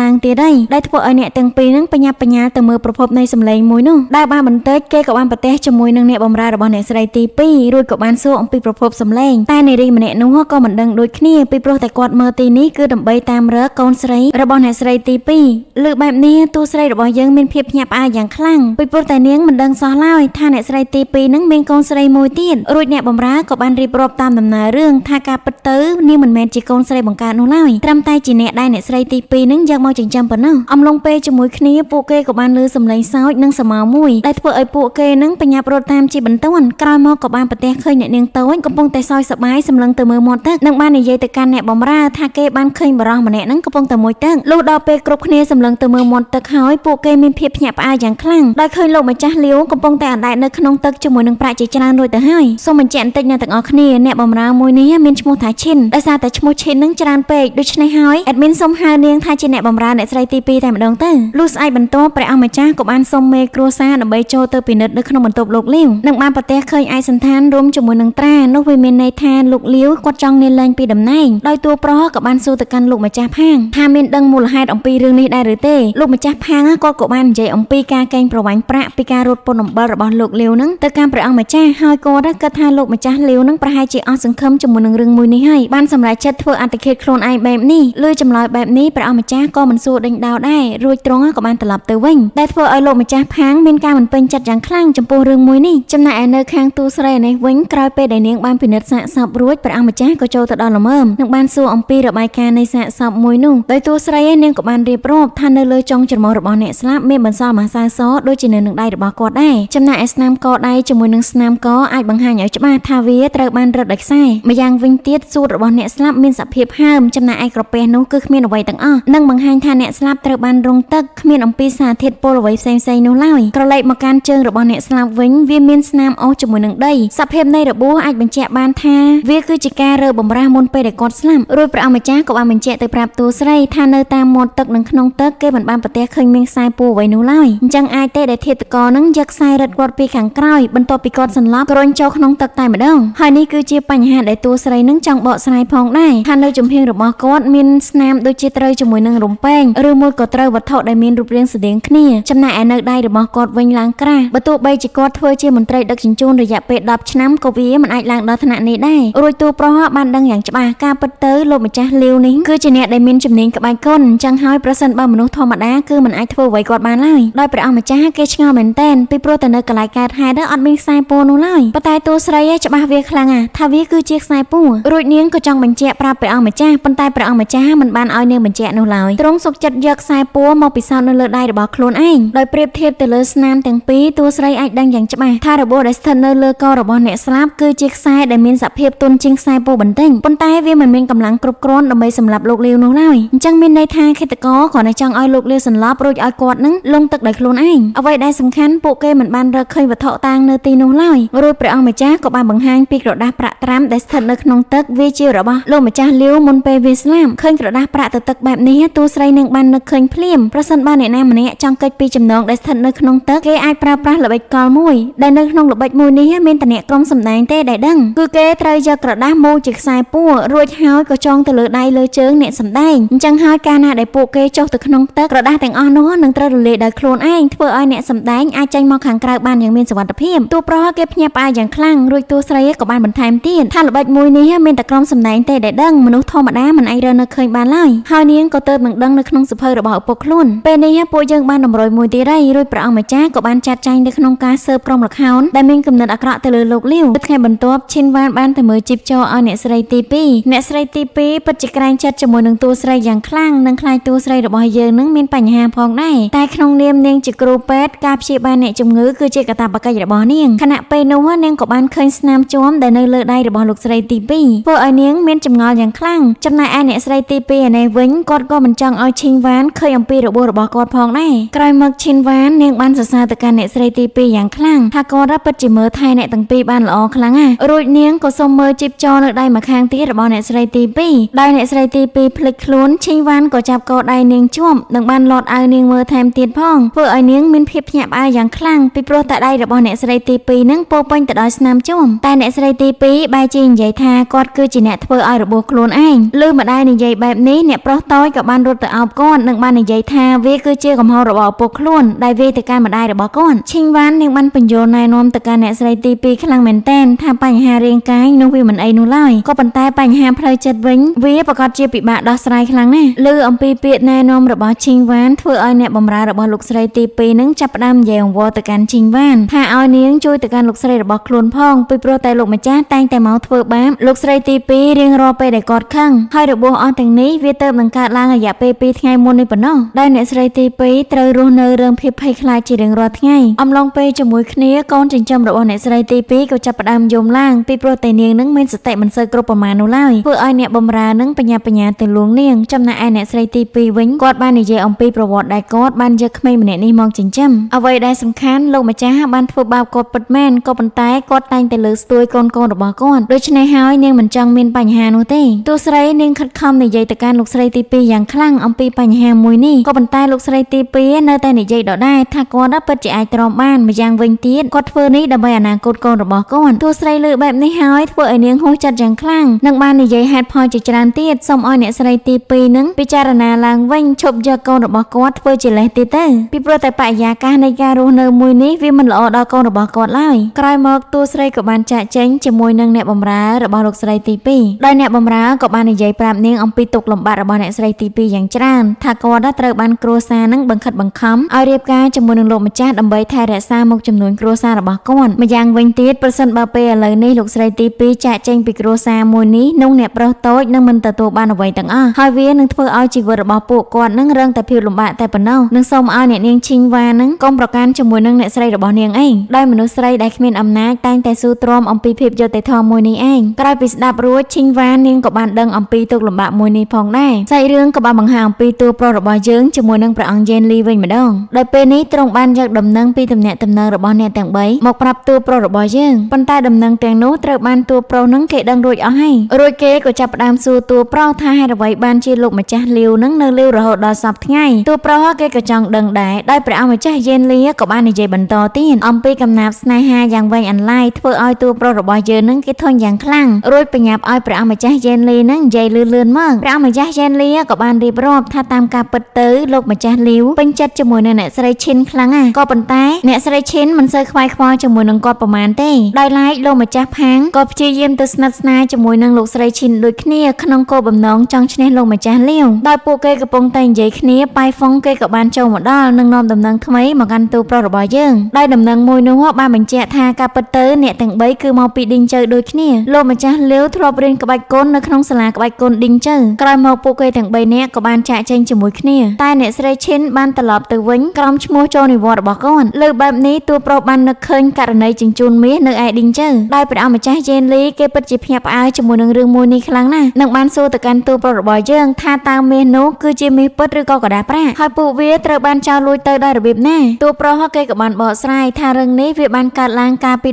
15ឆ្នាំមុនអំពីរឿងចោលលួចមាសដែលជាជំនួយរបស់កងទ័ពព្រះអង្គទ្រង់បានបិទបាំងរឿងនេះដូច្នេះហើយគេដឹងតិចតួចខ្លាំងណាស់ហើយគេក៏មិននឹកស្មានឡើយថាករណីស្លាប់របស់អ្នកស្រីឈិនអាចពាក់ព័ន្ធជាមួយនឹងរឿងដ៏ធំមួយនេះសោះរួចតួប្រុសគេក៏បាននិយាយឲ្យអ្នកទាំងពីរហ្នឹងទៅកាន់គោកជាមួយនឹងខ្លួនដើម្បីសាកសួរចម្លើយមួយចំនួនសាច់រឿងក៏បានបង្ហាញអំពីតួស្រីដែលនាងកំពុងតែមើលសភៅរបស់ឪពុកនាងវិញម្ដងខណៈពេលនោះព្រះនាងយងនីងក៏បានចូលមកនិងប្រាប់ដំណឹងដល់ភ្ញាក់ផ្អើលមួយទៅកាន់តួស្រីថានាងជាមួយនឹងព្រះអង្គម្ចាស់យេនលីបានធ្វើជាអ្នកស៊ើបក្តីក្នុងរឿងដ៏ធំមួយដែលតាក់ទងជាមួយនឹងលោកផាងហើយលោកផាងម្នាក់នោះមិនមែនជាមនុស្សប្រុសល្អទេលើបែបនេះតួស្រីនាងក៏ខឹងបន្តិចដែរពីព្រោះនាងដឹងអំពីលោកផាងខ្លះដែរនោះរួចហ្វូលីគេក៏បញ្ញាបញ្ញាចូលមកខាងក្នុងនិងបានរាយការណ៍ទៅប្រាប់អ្នកនាងខ្លួនថាពេលនេះបងជីដូនមួយរបស់អ្នកនាងនឹងបានឲ្យអ្នកទាំងអស់គ្នារៀបចំអីវ៉ាន់ដើម្បីត្រៀមខ្លួនចាក់ចេញនៅក្នុងថ្ងៃស្អែកតួស្រីនាងដឹងគោលគំនិតរបស់ឈិនយ៉ានរួចនាងក៏បានបញ្ជាឲ្យអ្នកបម្រើវេចខ្ចប់អីវ៉ាន់ជាធម្មតាចំណែកឯនាងជាមួយនឹងព្រះនាងយូនីងនឹងទៅរកតួប្រុសរបស់យើងបំរុងនឹងចាក់ចេញទៅហើយស្រាប់តែសម្លេងចម្រៀងមូឡានក៏បានបន្លឺឡើងធ្វើឲ្យគ្រប់គ្នានឹងបញ្ឈប់សកម្មភាពមួយរំពេញដោយតួស្រីនាងបានឮចម្រៀងនេះច្រើនលើកច្រើនសារណាស់មកហើយរាល់ពេលដែលចម្រៀងនេះបន្លឺឡើងវានឹងមានមនុស្សស្លាប់ដោយតួស្រីជាមួយនឹងព្រះនាងយូនីងក៏ចាប់ផ្ដើមចេញទៅមើលនៅខាងក្រៅរំពេចនោះពួកគេក៏បានឃើញស្រមោលមួយដូចជាមនុស្សរត់ចុះឡើងធ្វើឲ្យពួកគេបន្តតាមស្រមោលមួយនោះយ៉ាងជាប់ដោយតួស្រីជាមួយនឹងព្រះនាងយូនីងត្រៀមខ្លួនរួចជាស្រេចដើម្បីការពារខ្លួនបន្ទាប់ពីពួកគេបានដឹងថាស្រមោលមនុស្សមួយនោះស្ថិតនៅត្រង់ចំណុចនេះព្រះនាងយូនីងក៏ចាប់ផ្ដើមយកដៃរបស់ខ្លួននឹងភ្ជង់ទៅកាន់ម្នាក់នោះជាបន្ទាន់វាធ្វើឲ្យម្នាក់នោះមានការផិតភ័យយ៉ាងខ្លាំងចំណែកឯស្រមោលនារីម្នាក់នោះគឺជាកូនចិញ្ចឹមរបស់លោកស្រីទី2នឹងឯងដោយការផិតភ័យកូនចិញ្ចឹមរបស់លោកស្រីទី2ក៏ចាប់ផ្ដើមប្រកាច់និងនឹកឃើញរាល់រឿងរ៉ាវដែលបានកើតឡើងកាលពីមុននឹងចំពោះគ្រួសាររបស់នាងតួស្រីក៏បញ្ញាបញ្ញាធ្វើការជួយសង្គ្រោះជាបន្ទាន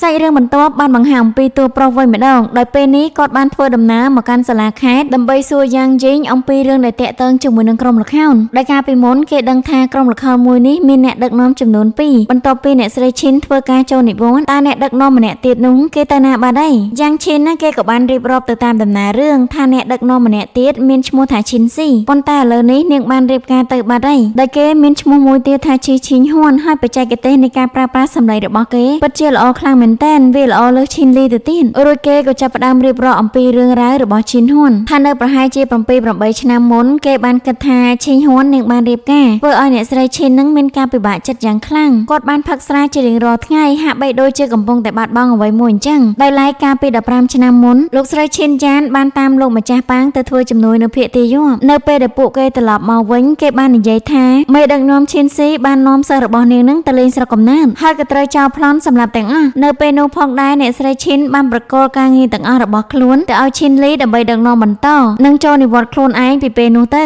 យូរម្ដងទើបគាត់ឡើងមកយូរជើដើម្បីជួបជាមួយនឹងលោកម្ចាស់ផាងដំណឹងមួយនេះធ្វើឲ្យតួប្រុសចាប់ផ្ដើមរកឯកសារពាក់ព័ន្ធជាមួយនឹងការបាត់មាសកាលពីឆ្នាំនោះដោយព្រះអង្គម្ចាស់យេនលីគេសួរទៅកាន់តួប្រុស ប្រុសរបស់យើងច្រើនមែនទែនធ្វើឲ្យតួប្រុសរបស់យើងនឹងគេពិតជាធន់ជាមួយនឹងគាត់ខ្លាំងណាស់នឹងបានដេញឲ្យគាត់បញ្ញាប់រកទៅបន្តិចក្រោយមកពួកគេក៏បានរកឃើញរបាយការណ៍មួយនោះមែនដោយរបាយការណ៍មួយនោះគឺមានពាក់ព័ន្ធជាមួយនឹងគ្រួសារសេនអ៊ូគឺជាអ្នកដែលអមដំណើរមាសចំនួន50ម៉ឺននឹងទៅកាន់ភូមិភាគទាយប់ដើម្បីឲ្យកងទ័ពក៏ប៉ុន្តែពួកគេត្រូវបានចោលប្លន់រួចសម្រាប់ទាំងគ្រួសារហើយមាសទាំងអស់នោះក៏ត្រូវបានបាត់បង់ដូចគ្នាចៅហ្វាយខេត្តទទួលបន្ទុកនៅឆ្នាំនោះក៏ត្រូវបានលាលែងពីតំណែងលើបែបនេះធ្វើឲ្យអ្នកទាំងអស់គ្នាមានភាពភ្ញាក់ផ្អើលយ៉ាងខ្លាំងហើយឆ្ងល់ថាហេតុអ្វីបានជាក្រុមចៅនឹងសម្រាប់ទៅកាន់គ្រួសារសេនអូទាំងអស់គ្នាអញ្ចឹងរួចតួប្រុសក៏បាននិយាយបន្តទៀតថាមាសចំនួន50ម៉ឺនវាគឺជាចំនួនដ៏ច្រើនលើសលប់ខ្លាំងមែនទែនដោយសូម្បីតែម្ចាស់គ្រួសារគេក៏មិនដឹងដែរថាទីបំផុតគេក៏ត្រូវបានស្លាប់ដោយស្នាដៃប្រជារាស្ត្ររបស់ខ្លួនដែលប៉ៃហ្វុងពិតជាមានការខឹងសម្បាមែនទែនក៏ប៉ុន្តែត្រូវបានព្រះអង្គម្ចាស់នឹងបង្ក្រាបគេជាប់បន្ថែមជាមួយនឹងវិន័យកងទ័ពយ៉ាងច្រើនដោយព្រះអង្គម្ចាស់យេនលីក៏បាននិយាយបន្តទៀតថាពេលនេះអ្នកស្រីឈិនជាមួយនឹងលោកលាវត្រូវបានស្លាប់អស់ហើយអញ្ចឹងពួកយើងពិតជាគ្មានសាក្សីក្នុងការចោទប្រកាន់ទៅលើលោកម្ចាស់ផាងនោះឡើយក៏ប៉ុន្តែតួប្រុសបាននិយាយថាពេលនេះគាត់នឹងទៅរកលោកម្ចាស់ផាងដោយផ្ទាល់ដោយដោះស្រាយអំពីរឿងនេះម្ដងមួយសាច់រឿងក៏បានបង្ហាញអំពីគ្រួសារផាងវិញម្ដងដោយពេលនេះអ្នកស្រីទី2ពិតជាមានការភ្ញាក់ផ្អើលយ៉ាងខ្លាំងបន្ទាប់ពីបានឃើញកូនស្រីរបស់ខ្លួននឹងត្រូវបានអ្នកទាំងពីរយកមករួចនាងក៏បាននិយាយបន្ថែមទៀតថាកម្មការពិតទៅយ៉ងអើគេមានជំងឺភ័យខ្លាចនេះតាំងពីតូចមកម្ល៉េះដោយពេលដែលនាងភ័យខ្លាចម្ដងធ្វើឲ្យរាងកាយរបស់នាងនឹងតែងតែប្រកាច់មើលទៅកាន់ទឹកមុខរបស់យ៉ងអើគេភ័យខ្លាចយ៉ាងខ្លាំងរួចអ្នកប្រុសតូចក៏បានយករូបតុក្កតាល្ខោន2យកមកឲ្យយ៉ងអើដែលធ្វើឲ្យយ៉ងអើនាងសប្បាយចិត្តយ៉ាងខ្លាំងក៏ប៉ុន្តែនាងក៏សួររកតុក្កតាមួយទៀតថាតើវានឹងនៅឯណាអ្នកស្រីទី2ក៏បានឲ្យកូនប្រុសរបស់គាត់នឹងទៅរកតុក្កតាមួយទៀតដោយឃើញតុក្កតាក្រុមល្ខោនមួយនេះធ្វើឲ្យតួស្រីនឹងនាងឆ្ងល់យ៉ាងខ្លាំងនឹងបានសួរទៅកាន់ពួកគេថាតើពួកគេនឹងបានតុក្កតានេះមកពីអ្នកណាអ្នកស្រីទី2គាត់ក៏បានឆ្លើយប្រាប់តាមត្រង់ថាកូនស្រីម្នាក់នេះមានភាពភ័យខ្លាចខ្លាំងណាស់ដូច្នេះនាងមិនអាចចេញទៅណាបានឡើយទើបអ្នកបម្រើរបស់នាងបានធ្វើតុក្កតានេះមកឲ្យនាងគឺគ្រាន់តែចង់ឲ្យនាងនឹងសប្បាយចិត្តតែប៉ុណ្ណោះរួចអ្នកប្រុសតូចក៏បានយកតុក្កតាជាច្រើនយកមកឲ្យនាងរើសតាមចិត្តដោយយ៉ងអើនាងសប្បាយចិត្តយ៉ាងខ្លាំងរួចក៏បានយកតុក្កតាមួយយកមកលេងនិងច្រៀងបទមូឡានជួយសង្គ្រោះម្ដាយទៀតផងដែលធ្វើឲ្យតួស្រីជាមួយនឹងពនាងយូនីងពិតជាមានភាពភ្ញាក់ផ្អើលខ្លាំងមែនទែនក្រោយមកអ្នកទាំងពីរក៏បានចាកចេញពីកន្លែងរបស់អ្នកស្រីទី2អំឡុងពេលធ្វើដំណើរពនាងយូនីងក៏បានប្រទះជាមួយនឹងផ្កាដ៏ស្រស់ស្អាតនាងក៏បំរុងនឹងទៅបេះផ្កាមួយនោះហើយតែក៏ត្រូវបានតួស្រីនឹងហាមឃាត់បន្ទាប់ពីបានឃើញផ្លែតួស្រីបានដឹងយ៉ាងច្បាស់ថានេះគឺជាផ្កាម៉ាន់ធូឡូដែលមានជាតិពុលខ្លាំងណាស់ហើយវាក៏ត្រូវបានថេតកោបេះដើម្បីដាក់ចូលទៅក្នុងស្រារបស់អ្នកស្រីឈិនផងដែររួចតួស្រីក៏បានឲ្យពនាងយូនីងនាំយកដំណឹងមួយនេះទៅកាន់ព្រះអង្គម្ចាស់យៀនជីចំណែកឯនាងវិញក៏បញ្ញាធ្វើដំណើរទៅកាន់បន្ទប់របស់មេគ្រូសាក្រោយមកតួស្រីក៏បានទៅដល់បន្ទប់របស់លោកម្ចាស់ផាងគ្រាន់តែតួស្រីយកដៃគោះទ្វារបន្តិចទ្វារមួយនោះក៏បានរបើកធ្វើឲ្យនាងមានការសង្ស័យយ៉ាងខ្លាំងរួចនាងក៏បានចូលទៅខាងក្នុងដែលធ្វើឲ្យនាងកាន់តែភ្ញាក់ផ្អើលទៀតហើយពីព្រោះតែពេលនេះលោកផាងត្រូវបានគេចាក់មួយដាវចំទ្រូងមើលទៅស្ថានភាពរបួសពិតជាធ្ងន់ធ្ងរខ្លាំងមែនទែនដោយតួស្រីបានសុំឲ្យលោកផាងនឹងនិយាយអំពីឈ្មោះឃាតករមួយនោះមកអំឡុងពេលដែលលោកផាងព្យាយាមនិយាយស្រាប់តែមានឃាតករបានបាញ់ព្រួញដែលមានភ្លើងចូលមកខាងក្នុងហើយភ្លើងមួយនោះក៏បានរាលដាលឆេះតាមប្រេងដែលឃាតករបានត្រៀមទុកសម្ដៅទៅលើលោកម្ចាស់ផាងធ្វើឲ្យគាត់នឹងឆេះភ្លាមឃើញបែបនេះតួស្រីនាងព្យាយាមពន្លត់ភ្លើងនោះខ្លាំងណាស់ដើម្បីជួយសង្គ្រោះទៅកាន់លោកម្ចាស់ផាងក៏ប៉ុន្តែវាជឿនពេកទៅហើយដោយលោកម្ចាស់ផាងគាត់ក៏បានដាច់ខ្យល់ស្លាប់ភ្លើងដែលនៅក្នុងបន្ទប់ចាប់ផ្ដើមឆេះយ៉ាងខ្លាំងចំណែកឯឈិនវ៉ាននាងក៏មិនអាចចេញទៅក្រៅបានដូចគ្នារួចនាងក៏បានយកកន្សែងជ្រលក់ទឹកនឹងយកមកបិទច្រមុះរបស់ខ្លួនមកមើលនៅខាងក្រៅនេះវិញម្ដងលោកមេកាព្យាយាមឲ្យអ្នកបម្រើនឹងធ្វើការពន្លត់ភ្លើងជាបន្ទាន់ហ្វូលីជាមួយនឹងឈីងហួងពិតជាបារម្ភតួស្រីរបស់យើងខ្លាំងមែនទែននឹងបានសូមឲ្យលោកមេកានឹងជួយសង្គ្រោះទៅកាន់តួស្រីរបស់យើងផងប៉ុន្តែលោកមេកាបែរជាខឹងជាមួយនឹងនាងដោយចង់វាយនាងបន្ថែមទៀតរំពេចនោះប៉ៃហ្វុងគេបានចូលមកដល់នឹងធាក់លោកមេកាឲ្យខ្ទាតទៅម្ខាងរួចក៏បាននិយាយថាប្រសិនបើលោកមេកានឹងហ៊ានប៉ះពាល់នាងគេនឹងធាក់លោកមេកានឹងឲ្យស្លាប់តែម្ដងតួប្រុសជាមួយនឹងពនាងយូនីងក៏បានមកដល់ដូចគ្នាដោយពេលនេះតួប្រុសពិតជាបារម្ភជាមួយនឹងតួស្រីខ្លាំងមែនទែនចំណែកឯពនាងយូនីងបានស្រែកហៅតួស្រីរបស់យើងខ្លាំងធ្វ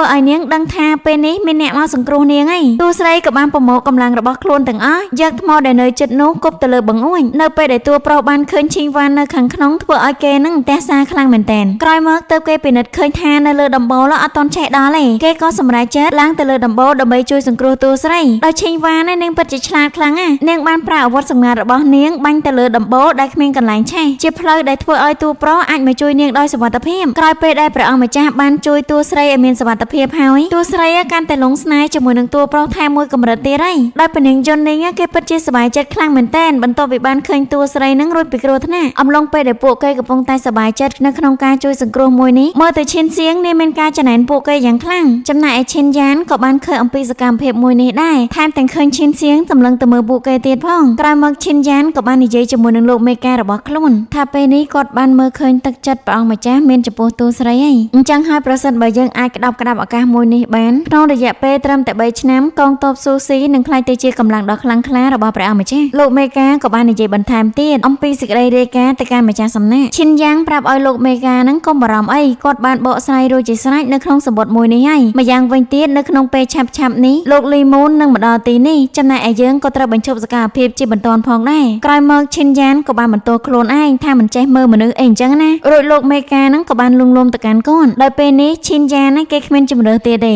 េពីព្រោះតែគេនឹងលែងអាចស្និទ្ធស្នាលជាមួយនឹងព្រះអង្គម្ចាស់យូរបានទៀតហើយរួចគេក៏សម្រេចចិត្តថានឹងត្រឡប់ទៅរាជធានីភ្លាមក្រោយមកសាច់រឿងក៏បានបង្ហាញអំពីសាលាខេត្តឯនេះវិញដោយតួប្រុសពិតជាមានការឆ្ងល់យ៉ាងខ្លាំងហើយអ្វីបានជាធាតុករចាក់ទៅលើលោកផាងហើយដុតសម្រាប់គេបន្ថែមទៀតរួចតួស្រីក៏បានបកស្រាយលក្ខណៈមួយនេះទៅតាមសភៅដែលឪពុករបស់ខ្លួននឹងបានរៀបរៀងថាតាមការពិតទៅធាតុករមួយនេះចង់ឲ្យលោកផាងមានការឈឺចាប់ដោយបង្ហូរឈាមដោយឡែកពួកយើងក៏គ្មានលទ្ធភាពនៅក្នុងការជួយសង្គ្រោះគាត់បានដូចគ្នារួចនាងក៏បាននិយាយបន្ថែមអំពីការរៀបរៀងសភៅរបស់ឪពុកនាងថាសភៅមួយនេះវាពិតជាល្អពេកហើយក៏ប៉ុន្តែគ្មានអ្នកណាម្នាក់មើលឃើញអំពីតម្លៃរបស់វាសោះឃើញបែបនេះតួប្រុសក៏បានលួងលោមទៅកាន់តួស្រីឈិងវ៉ាននាងក៏បាននិយាយអំពីករណីរបស់ឆេនអូថានៅក្នុងកំណត់ហេតុបាននិយាយថាគ្រួសាររបស់ឆេនអូទាំងមូលនឹងត្រូវបានគេដុតសម្លាប់នៅក្នុងផ្ទះសំណាក់ប៉ុន្តែនៅពេលដែលឪពុករបស់ខ្លួនធ្វើការស៊ើបអង្កេតសាកសពទាំងអស់នោះដោយផ្ទាល់គាត់បានរកឃើញថានៅក្នុងគ្រួសារនេះទាំងមូលត្រូវបានគេធ្វើទរណកម្មរហូតដល់ស្លាប់ហើយការដុតភ្លើងមួយនោះគ្រាន់តែជាការបំភាន់ភស្តុតាងតែប៉ុណ្ណោះព្រះម្ចាស់យេនស៊ីក៏បានមើលអំពីកំណត់ហេតុនៃការស្លាប់នីម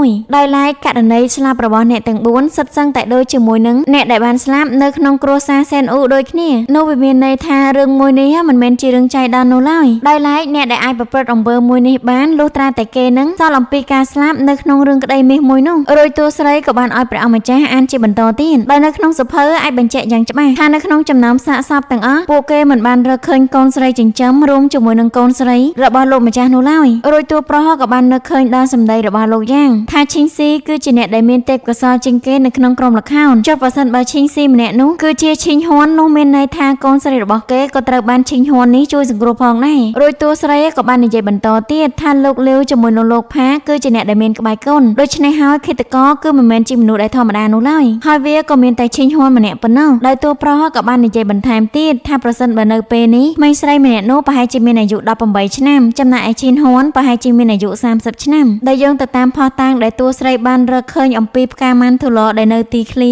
រួមជាមួយនឹងរូបតុក្កតាជាច្រើននាងអាចសន្និដ្ឋានបានថាឈិងហ៊ុននោះគឺជាអ្នកបម្រើរបស់លោកស្រីទី2ចំណែកឯកូនស្រីម្នាក់នោះក៏ត្រូវជាកូនចិញ្ចឹមរបស់លោកស្រីទី2ផងដែរព្រះម្ចាស់ក៏បាននិយាយបន្តទៀតអំពីរឿងក្តីមាសមួយនោះពីព្រោះតែឪពុករបស់គេក៏បានស៊ើបរឿងនេះដូចគ្នាហើយគេជឿជាក់យ៉ាងដាច់ណាស់ថាមនុស្សល្អៗដែលត្រូវបានគេចាប់តាំងមកតែងតែជាចំណីរបស់មនុស្សអាក្រក់រួចតួស្រីក៏បាននិយាយបន្ថែមទៀតថាទោះបីជាគេមានទោសខ្លាំងយ៉ាងណាក៏ដោយក៏ពួកគេមិនត្រូវស្លាប់ដោយបែបនេះឡើយម្យ៉ាងវិញទៀតគ្រួសារជនរងគ្រោះគឺជាអ្នកដែលទទួលរងនៅអយុត្តិធម៌ជាមួយនឹងការធ្វើទរណកម្មយ៉ាងច្រើនការសងសឹកមួយនេះវាមិនមែនជារឿងដ៏ល្អបំផុតនោះឡើយហើយវាក៏មិនអាចផ្ដល់នូវកិត្តិយសដ៏ថ្លៃថ្នូរដល់ជនរងគ្រោះបានដូចគ្នារួចតួស្រីនាងបានស្នើឲ្យព្រះអង្គម្ចាស់បើកបង្ហាញអំពីរឿងក្តីមួយនេះនៅមុខមហាជនបើទោះបីជាពួកគេនឹងស្លាប់ក៏ដោយព្រះអង្គម្ចាស់គេក៏បានសន្យាជាមួយនឹងតួស្រីដូចគ្នាថារឿងក្តីមាសនេះនឹងត្រូវបានបើកបង្ហាញក្នុងពេលឆាប់នេះដើម្បីផ្ដល់ឲ្យលោកសែននៅយុត្តិធម៌ដែលគាត់គួរតែទទួលបានបន្ទាប់មកលោកចៅវាយខេតក៏បានដឹកនាំកម្លាំងរបស់ខ្លួននឹងទៅចាប់អ្នកបម្រើរបស់លោកស្រីទី2ដោយរៀបរាប់អំពីបទល្មើសជាច្រើនចោទប្រកាន់ទៅលើនាងដោយមុននឹងចាកចេញទៅអ្នកបម្រើរបស់អ្នកស្រីទី2ក៏បានផ្ដាំផ្ញើទៅកាន់អ្នកស្រីទី2ថាឲ្យមើលអ្នកទាំងពីរនឹងឲ្យបានល្អផងនាងនឹងត្រូវចាកចេញទៅហើយអ្នកប្រុសតូចពិតជាមិនដាច់អាឡ័យជាមួយនឹងនាងខ្លាំងមែនទែនចំណែកឯយ៉ុងអឺនេះវិញនាងមិនបានដឹងអ្វីនោះឡើយគ្រាន់តែនិយាយឲ្យអ្នកបម្រើរបស់លោកស្រីទី2នឹងបញ្ញាប់មកវិញដើម្បីលេងជាមួយនាងនៅក្នុងសវនាការសាលាខេត្តលោកចៅវាយខេត្តក៏បានសួរទៅកាន់នាងអំពីឈ្មោះពិតប្រាកដតែនាងបានបញ្ជាក់ថានាងគឺជាអ្នកបម្រើរបស់លោកស្រីទី2នៅក្នុងគ្រួសារផាងលោកចៅវាយខេត្តក៏មិនបង្អង់ពេលយូរដែរគាត់បាននិយាយថាពេលនេះអ្នកស៊ើបក្តីរបស់ព្រះអង្គម្ចាស់បានដឹងថានាងមានឈ្មោះឈីងហ៊ុនគឺជាសមាជិកនៅក្នុងក្រុមសម្ដែងហ៊ីម្នាក់រួមទាំងធ្វើការចាត់ប្រកាន់ទៅលើករណីសម្លាប់អស់មនុស្ស4នាក់ប្រជាជនដែលមកមើលគេពិតជាមានភាពភ្ញាក់ផ្អើលយ៉ាងខ្លាំងមិននឹកស្មានថានាងនឹងអាចសម្លាប់មនុស្សបានច្រើនដល់ថ្នាក់នេះសោះលោកចៅវាយខេត្តក៏បានបន្តសួរទៅកាន់នាងបន្ថែមទៀតថាតើនាងគឺជាអ្នកណាឲ្យពិតប្រាកដដោយឡែក អ្នកបម្រើរបស់លោកស្រីទី2គេមិនព្រមទទួលស្គាល់នោះឡើយលុះត្រាតែមានផុសតាងមកបញ្ជាក់លោកចៅខេត្តក៏បានឲ្យតួស្រីរបស់យើងនឹងយកផុសតាងមកបញ្ជាក់ភ្លាមរួចតួស្រីក៏បានលើកយកប្រអប់ព្រួញមកបង្ហាញនិងរៀបរាប់អំពីលក្ខណៈខុសគ្នានៃព្រួញរួចហើយនាងក៏បានរៀបរាប់អំពីដំណើរការសម្រាប់ឈីងលីទៅកាន់លោកចៅខេត្តដោយប្រើប្រាស់ប្រអប់ព្រួញមួយនេះរួចនាងក៏បានបង្ហាញផុសតាងជាបន្តទៀតដែលតាក់ទងជាមួយនឹងម្សៅម៉ាន់ធូឡត្រូវបានរកឃើញនៅក្នុងកាពះរបស់ជនរងគ្រោះហើយវាក៏ត្រូវបានគេដាំនៅក្នុងគេហដ្ឋានរបស់នាងផងដែររួចនាងក៏បានរៀបរាប់បន្ថែមទៀតអំពីរបៀបនៃការសម្លាប់អ្នកស្រីឈិនដែលយកផ្កាម៉ាន់ធូឡមួយនេះចាក់ចូលទៅក្នុងស្រារបស់លោកស្រីឈិនពីព្រោះតែគេដឹងថាលោកស្រីឈិនចូលចិត្តផឹកស្រានៅពេលដែលគាត់នឹងមិនសប្បាយចិត្តក្រោយពេលដែលលោកស្រីឈិនបានស្លាប់ដោយសារតែពលផ្កាម៉ាន់ធូឡនោះហើយឃាតករបានអូសសាកសពរបស់គាត់ចងព្យួរទៅខាងលើបង្កើតបានទៅជារូបភាពចងកសម្រាប់ខ្លួនលោកចៅខេត្តពិតជាឆ្ងល់មែនទែនពីព្រោះមើលទៅនាងគឺជាមនុស្សស្រីដែលទន់ខ្សោយមិនយ៉ាងអាចមានសមត្ថភាពនៅក្នុងការធ្វើបែបនេះទៅដោយព្រះអម្ចាស់ក៏បានយកផុសតាងមកបន្ថែមទៀតដោយសារតែនាងនឹងគឺជាអ្នកដែលមានទេពកោសល្យខ្លាំងក្នុងផ្នែកសម្ដែងហើយក៏ជាអ្នកស្នងនៃមរតកនៃការសម្ដែងនេះផងដែរអញ្ចឹងហើយរឿងប៉ុននេះវាងាយស្រួលខ្លាំងណាស់សម្រាប់នាងបន្ទាប់ពីមានផុសតាងគ្រប់គ្រាន់លោកចៅខេត្តក៏បានសួរទៅកាន់នាងបន្តទៀតថាតើនាងទទួលស្គាល់នៅកំហុសមួយនេះទេដោយពេលនេះអ្នកបម្រើរបស់អ្នកស្រីទី2នាងក៏បានសារភាពថារឿងទាំងអស់នេះនាងធ្វើតែម្នាក់ឯងនោះទេដោយឡែកការស្លាប់របស់មនុស្សទាំង4នាងគឺជាអ្នកសម្លាប់ទាំងអស់មានអ្នកណាម្នាក់បានចូលរួមជាមួយនឹងនាងនោះឡើយកលេចទៅមើលប្រជាជនគេមានភាពភ្ញាក់ផ្អើលជាមួយនឹងនាងខ្លាំងមែនទែនរួចលោកចៅខេត្តក៏បានសួរបន្តទៀតដោយពេលនេះអ្នកបម្រើរបស់អ្នកស្រីទី2លែងមានអ្វីលាក់លៀមទៀតហើយនាងក៏បានបង្ហាញចំថានៅចំពោះមុខច្បាប់នាងពិតជាបានធ្វើខុសពិតមែនប៉ុន្តែបើស្របតាមមនសិការរបស់ខ្លួននាងពិតជាមិនខុសនោះឡើយប្រជាជនចាប់ផ្ដើមសង្ស័យទៅលើពាក្យសម្ដីរបស់នាងឯងរួចឈីងវ៉ានាងក៏បានស្នើសុំទៅកាន់លោកចៅខេត្តថានាងមានសំណួរខ្លះចង់សួរទៅកាន់ឃាតករដោយឡែកឃាតករអាចប្រើប្រាស់ជំនាញដៃរបស់ខ្លួនដើម្បីចាក់សម្លាប់ទៅលើលោកផាងឲ្យស្លាប់តែម្ដងចុះហេតុអ្វីបានជាគេនឹងទុកឲ្យលោកផាងត្រូវរងទុក្ខដោយសារភ្លើងឆេះទៅវិញតើមានកត្តាអ្វីដែលធ្វើឲ្យគេនឹងមានគំនិតបែបនេះរួចអ្នកបម្រើរបស់លោកស្រីទី2ក៏ចាប់ផ្ដើមនិយាយថាការពិតទៅគាត់អាចធ្វើបានបើគ្រាន់តែសម្រាប់លោកផាងប៉ុន្តែគាត់អត់ចង់ធ្វើអញ្ចឹងទេគាត់ចង់ឲ្យលោកម្ចាស់រងទុក្ខដោយសារការដុតទាំងរស់ក្រុមរបស់ពួកគេពិតជាពុតត្បុតនឹងកាច់សាហាវខ្លាំងណាស់គេបានបំផ្លាញជីវិតគ្រួសាររបស់លោកម្ចាស់ខ្លួនដោយយកគាត់ទៅព្យួរកូនប្រុសរបស់គាត់ក៏ត្រូវទម្លាក់ចូលទៅក្នុងទឹកសូម្បីតែកូនស្រីរបស់គាត់ត្រូវបានភ័យខ្លាចរហូតដល់ឈួតពួកគេគឺជាក្រុមអ ក្រិតជនពិតប្រាកដដែលបានប្លន់យកមាសកាលពី15ឆ្នាំមុនលើបែបនេះប្រជាជនមានការភ្ញាក់ផ្អើលយ៉ាងខ្លាំងពីព្រោះតែវាគឺជាអាថ៌កំបាំងដែលកាយកប់ទុកអស់រយៈពេល15ឆ្នាំមកហើយដោយឃើញអំពីភាពជ្រួលច្បល់របស់ប្រជាជនលោកចៅខេត្តក៏បញ្ជាឲ្យសេនានឹងដេញឲ្យប្រជាជនចេញទៅចំណែកឯអ្នកបម្រើរបស់លោកស្រីទី2ក៏ត្រូវបានយកទៅដាក់គុករងចាំការកាត់ក្តីជាបន្តទៀតដោយនាងពិតជាអរគុណចំពោះតួស្រីរបស់យើងខ្លាំងមែនទែនដែលធ្វើឲ្យនាងមានឱកាសក្នុងការបើកបង្ហាញអំពើអាក្រក់របស់ពួកអក្រិតជនពិតប្រាកដក្រោយមកឈិនយ៉ានក៏បានទៅមើលអ្នកបម្រើរបស់លោកស្រីទី2នៅក្នុងគុកដោយឡែកនេះមានចម្ងល់ខ្លាំងមែនទែនហើយអ្វីបានជាអ្នកបម្រើរបស់លោកស្រីទី2នឹងមិនព្រមប្រកាយអំពីរឿងមួយនេះរួចអ្នកបម្រើរបស់លោកស្រីទី2ក៏ចាប់ផ្ដើមបកស្រាយថានៅពេលដែលនាងរៀបចំផែនការដើម្បីសម្លាប់ពួកគេនាងបានដឹងអំពីលទ្ធផលនៅក្នុងថ្ងៃនេះរួចហើយអ្វីដែលសំខាន់នាងអាចរកយុត្តិធម៌ឲ្យគ្រួសាររបស់ម្ចាស់ខ្លួនរួចនាងក៏បាននិយាយរៀបរាប់អំពីហេតុការណ៍ដែលបានកើតឡើងថាម្ចាស់របស់ខ្លួនពិតជាទុកចិត្តទៅលើក្រុមសម្ដែងរបស់អ្នកស្រីឈិងខ្លាំងមែនទែនប៉ុន្តែក៏មិនដឹងសោះឡើយថាភក្តីភាពដែលគេបានផ្ដល់ឲ្យពួកគាត់គឺជាការបើកបញ្ឆោតរហូតដល់ពេលវេលាដែលត្រូវបញ្ជូនមាសទៅកាន់កងទ័ពរួចក្រុមអ្នកស្រីឈិនទាំង4នាក់ក៏បានធ្វើដំណើរទៅដល់ឌីងជើដោយបន្លំខ្លួនធ្វើជាអ្នកធ្វើម្ហូបនៅក្នុងផ្ទះសំណាក់ចាត់ចែងរឿងសម្រាប់អ្នកអមដំណើរទាំងអស់មនុស្សគ្រប់គ្នាក៏ត្រូវបានស្លាប់ទាំងអស់ហើយពួកគេក៏ទទួលបានមាសយ៉ាងច្រើនអ្នកស្រីឈិនជាមួយនឹងឈិនលីបានចាត់ការទៅកាន់ក្មេងៗដោយយកពួកគេនឹងទម្លាក់ចូលទៅក្នុងអណ្ដូងទាំងអស់និងបានសម្លាប់ម្ចាស់ស្រីរបស់នាងថែមទៀតផងក្រោយមកពួកគេក៏បានប្រមូលសាកសពនឹងទៅដុតបំផ្លាញផោតាំងសំណាងពេលនោះនាងបានស្ដាប់តាមអាវ៉ាត់របស់ម្ចាស់ខ្លួនដោយធ្វើការលាក់ខ្លួននៅមួយកន្លែងបន្ទាប់ពីពួកគេបានចាក់ចេញទៅនាងក៏បញ្ញាចុះទៅកាន់អណ្ដូងជាបន្ទាន់តែអ្វីដែលនាងទទួលបានគឺកូនប្រុសច្បងត្រូវបានស្លាប់បាត់ហើយនៅសល់តែកូនស្រីពៅរបស់គាត់ត្រូវរងការភ័យខ្លាចរហូតដល់ឈួតហើយនាងគឺជាយ៉ងអើបច្ចុប្បន្ននេះឯងលើបែបនេះតួស្រីនាងយំយ៉ាងខ្លាំងដល់អនុត្តកម្មពួកគេថែមទាំងសួរបន្ថែមទៀតថានេះគឺជាមូលហេតុដែលអ្នកបម្រើរបស់លោកស្រីទី2នឹងធ្វើទរណកម្មពួកគេរហូតដល់ស្លាប់ដោយរឿងទាំងអស់នេះអ្នកបម្រើរបស់លោកស្រីទី2គ្មានការសោកស្ដាយអំពីអ្វីដែលខ្លួនបានប្រព្រឹត្តនោះឡើយដើម្បីភាពយុត្តិធម៌ដល់គ្រួសារម្ចាស់ខ្លួនវាគឺជារឿងដ៏ត្រឹមត្រូវបំផុតម្យ៉ាងវិញទៀតករណីបាត់មាសមួយនេះអាជ្ញាធរត្រូវបានបិទទាំងស្រុងបើមិនដូច្នេះទេនាងមិនមែនទ្រាំអស់រយៈពេល15ឆ្នាំនោះឡើយនឹងបានសរសើរអំពីភាពអង់អាចក្លាហានរបស់ម្ចាស់ខ្លួនទៀតអ្វីដែលសំខាន់នាងគិតថានៅក្នុងពិភពលោកមួយនេះគ្មានយុត្តិធម៌សម្រាប់អ្នកស្មោះត្រង់នោះឡើយមន្ត្រីទាំងអស់សុទ្ធសឹងតែលោភលន់ជាមួយនឹងអំណាចនៃប្រាក់កាស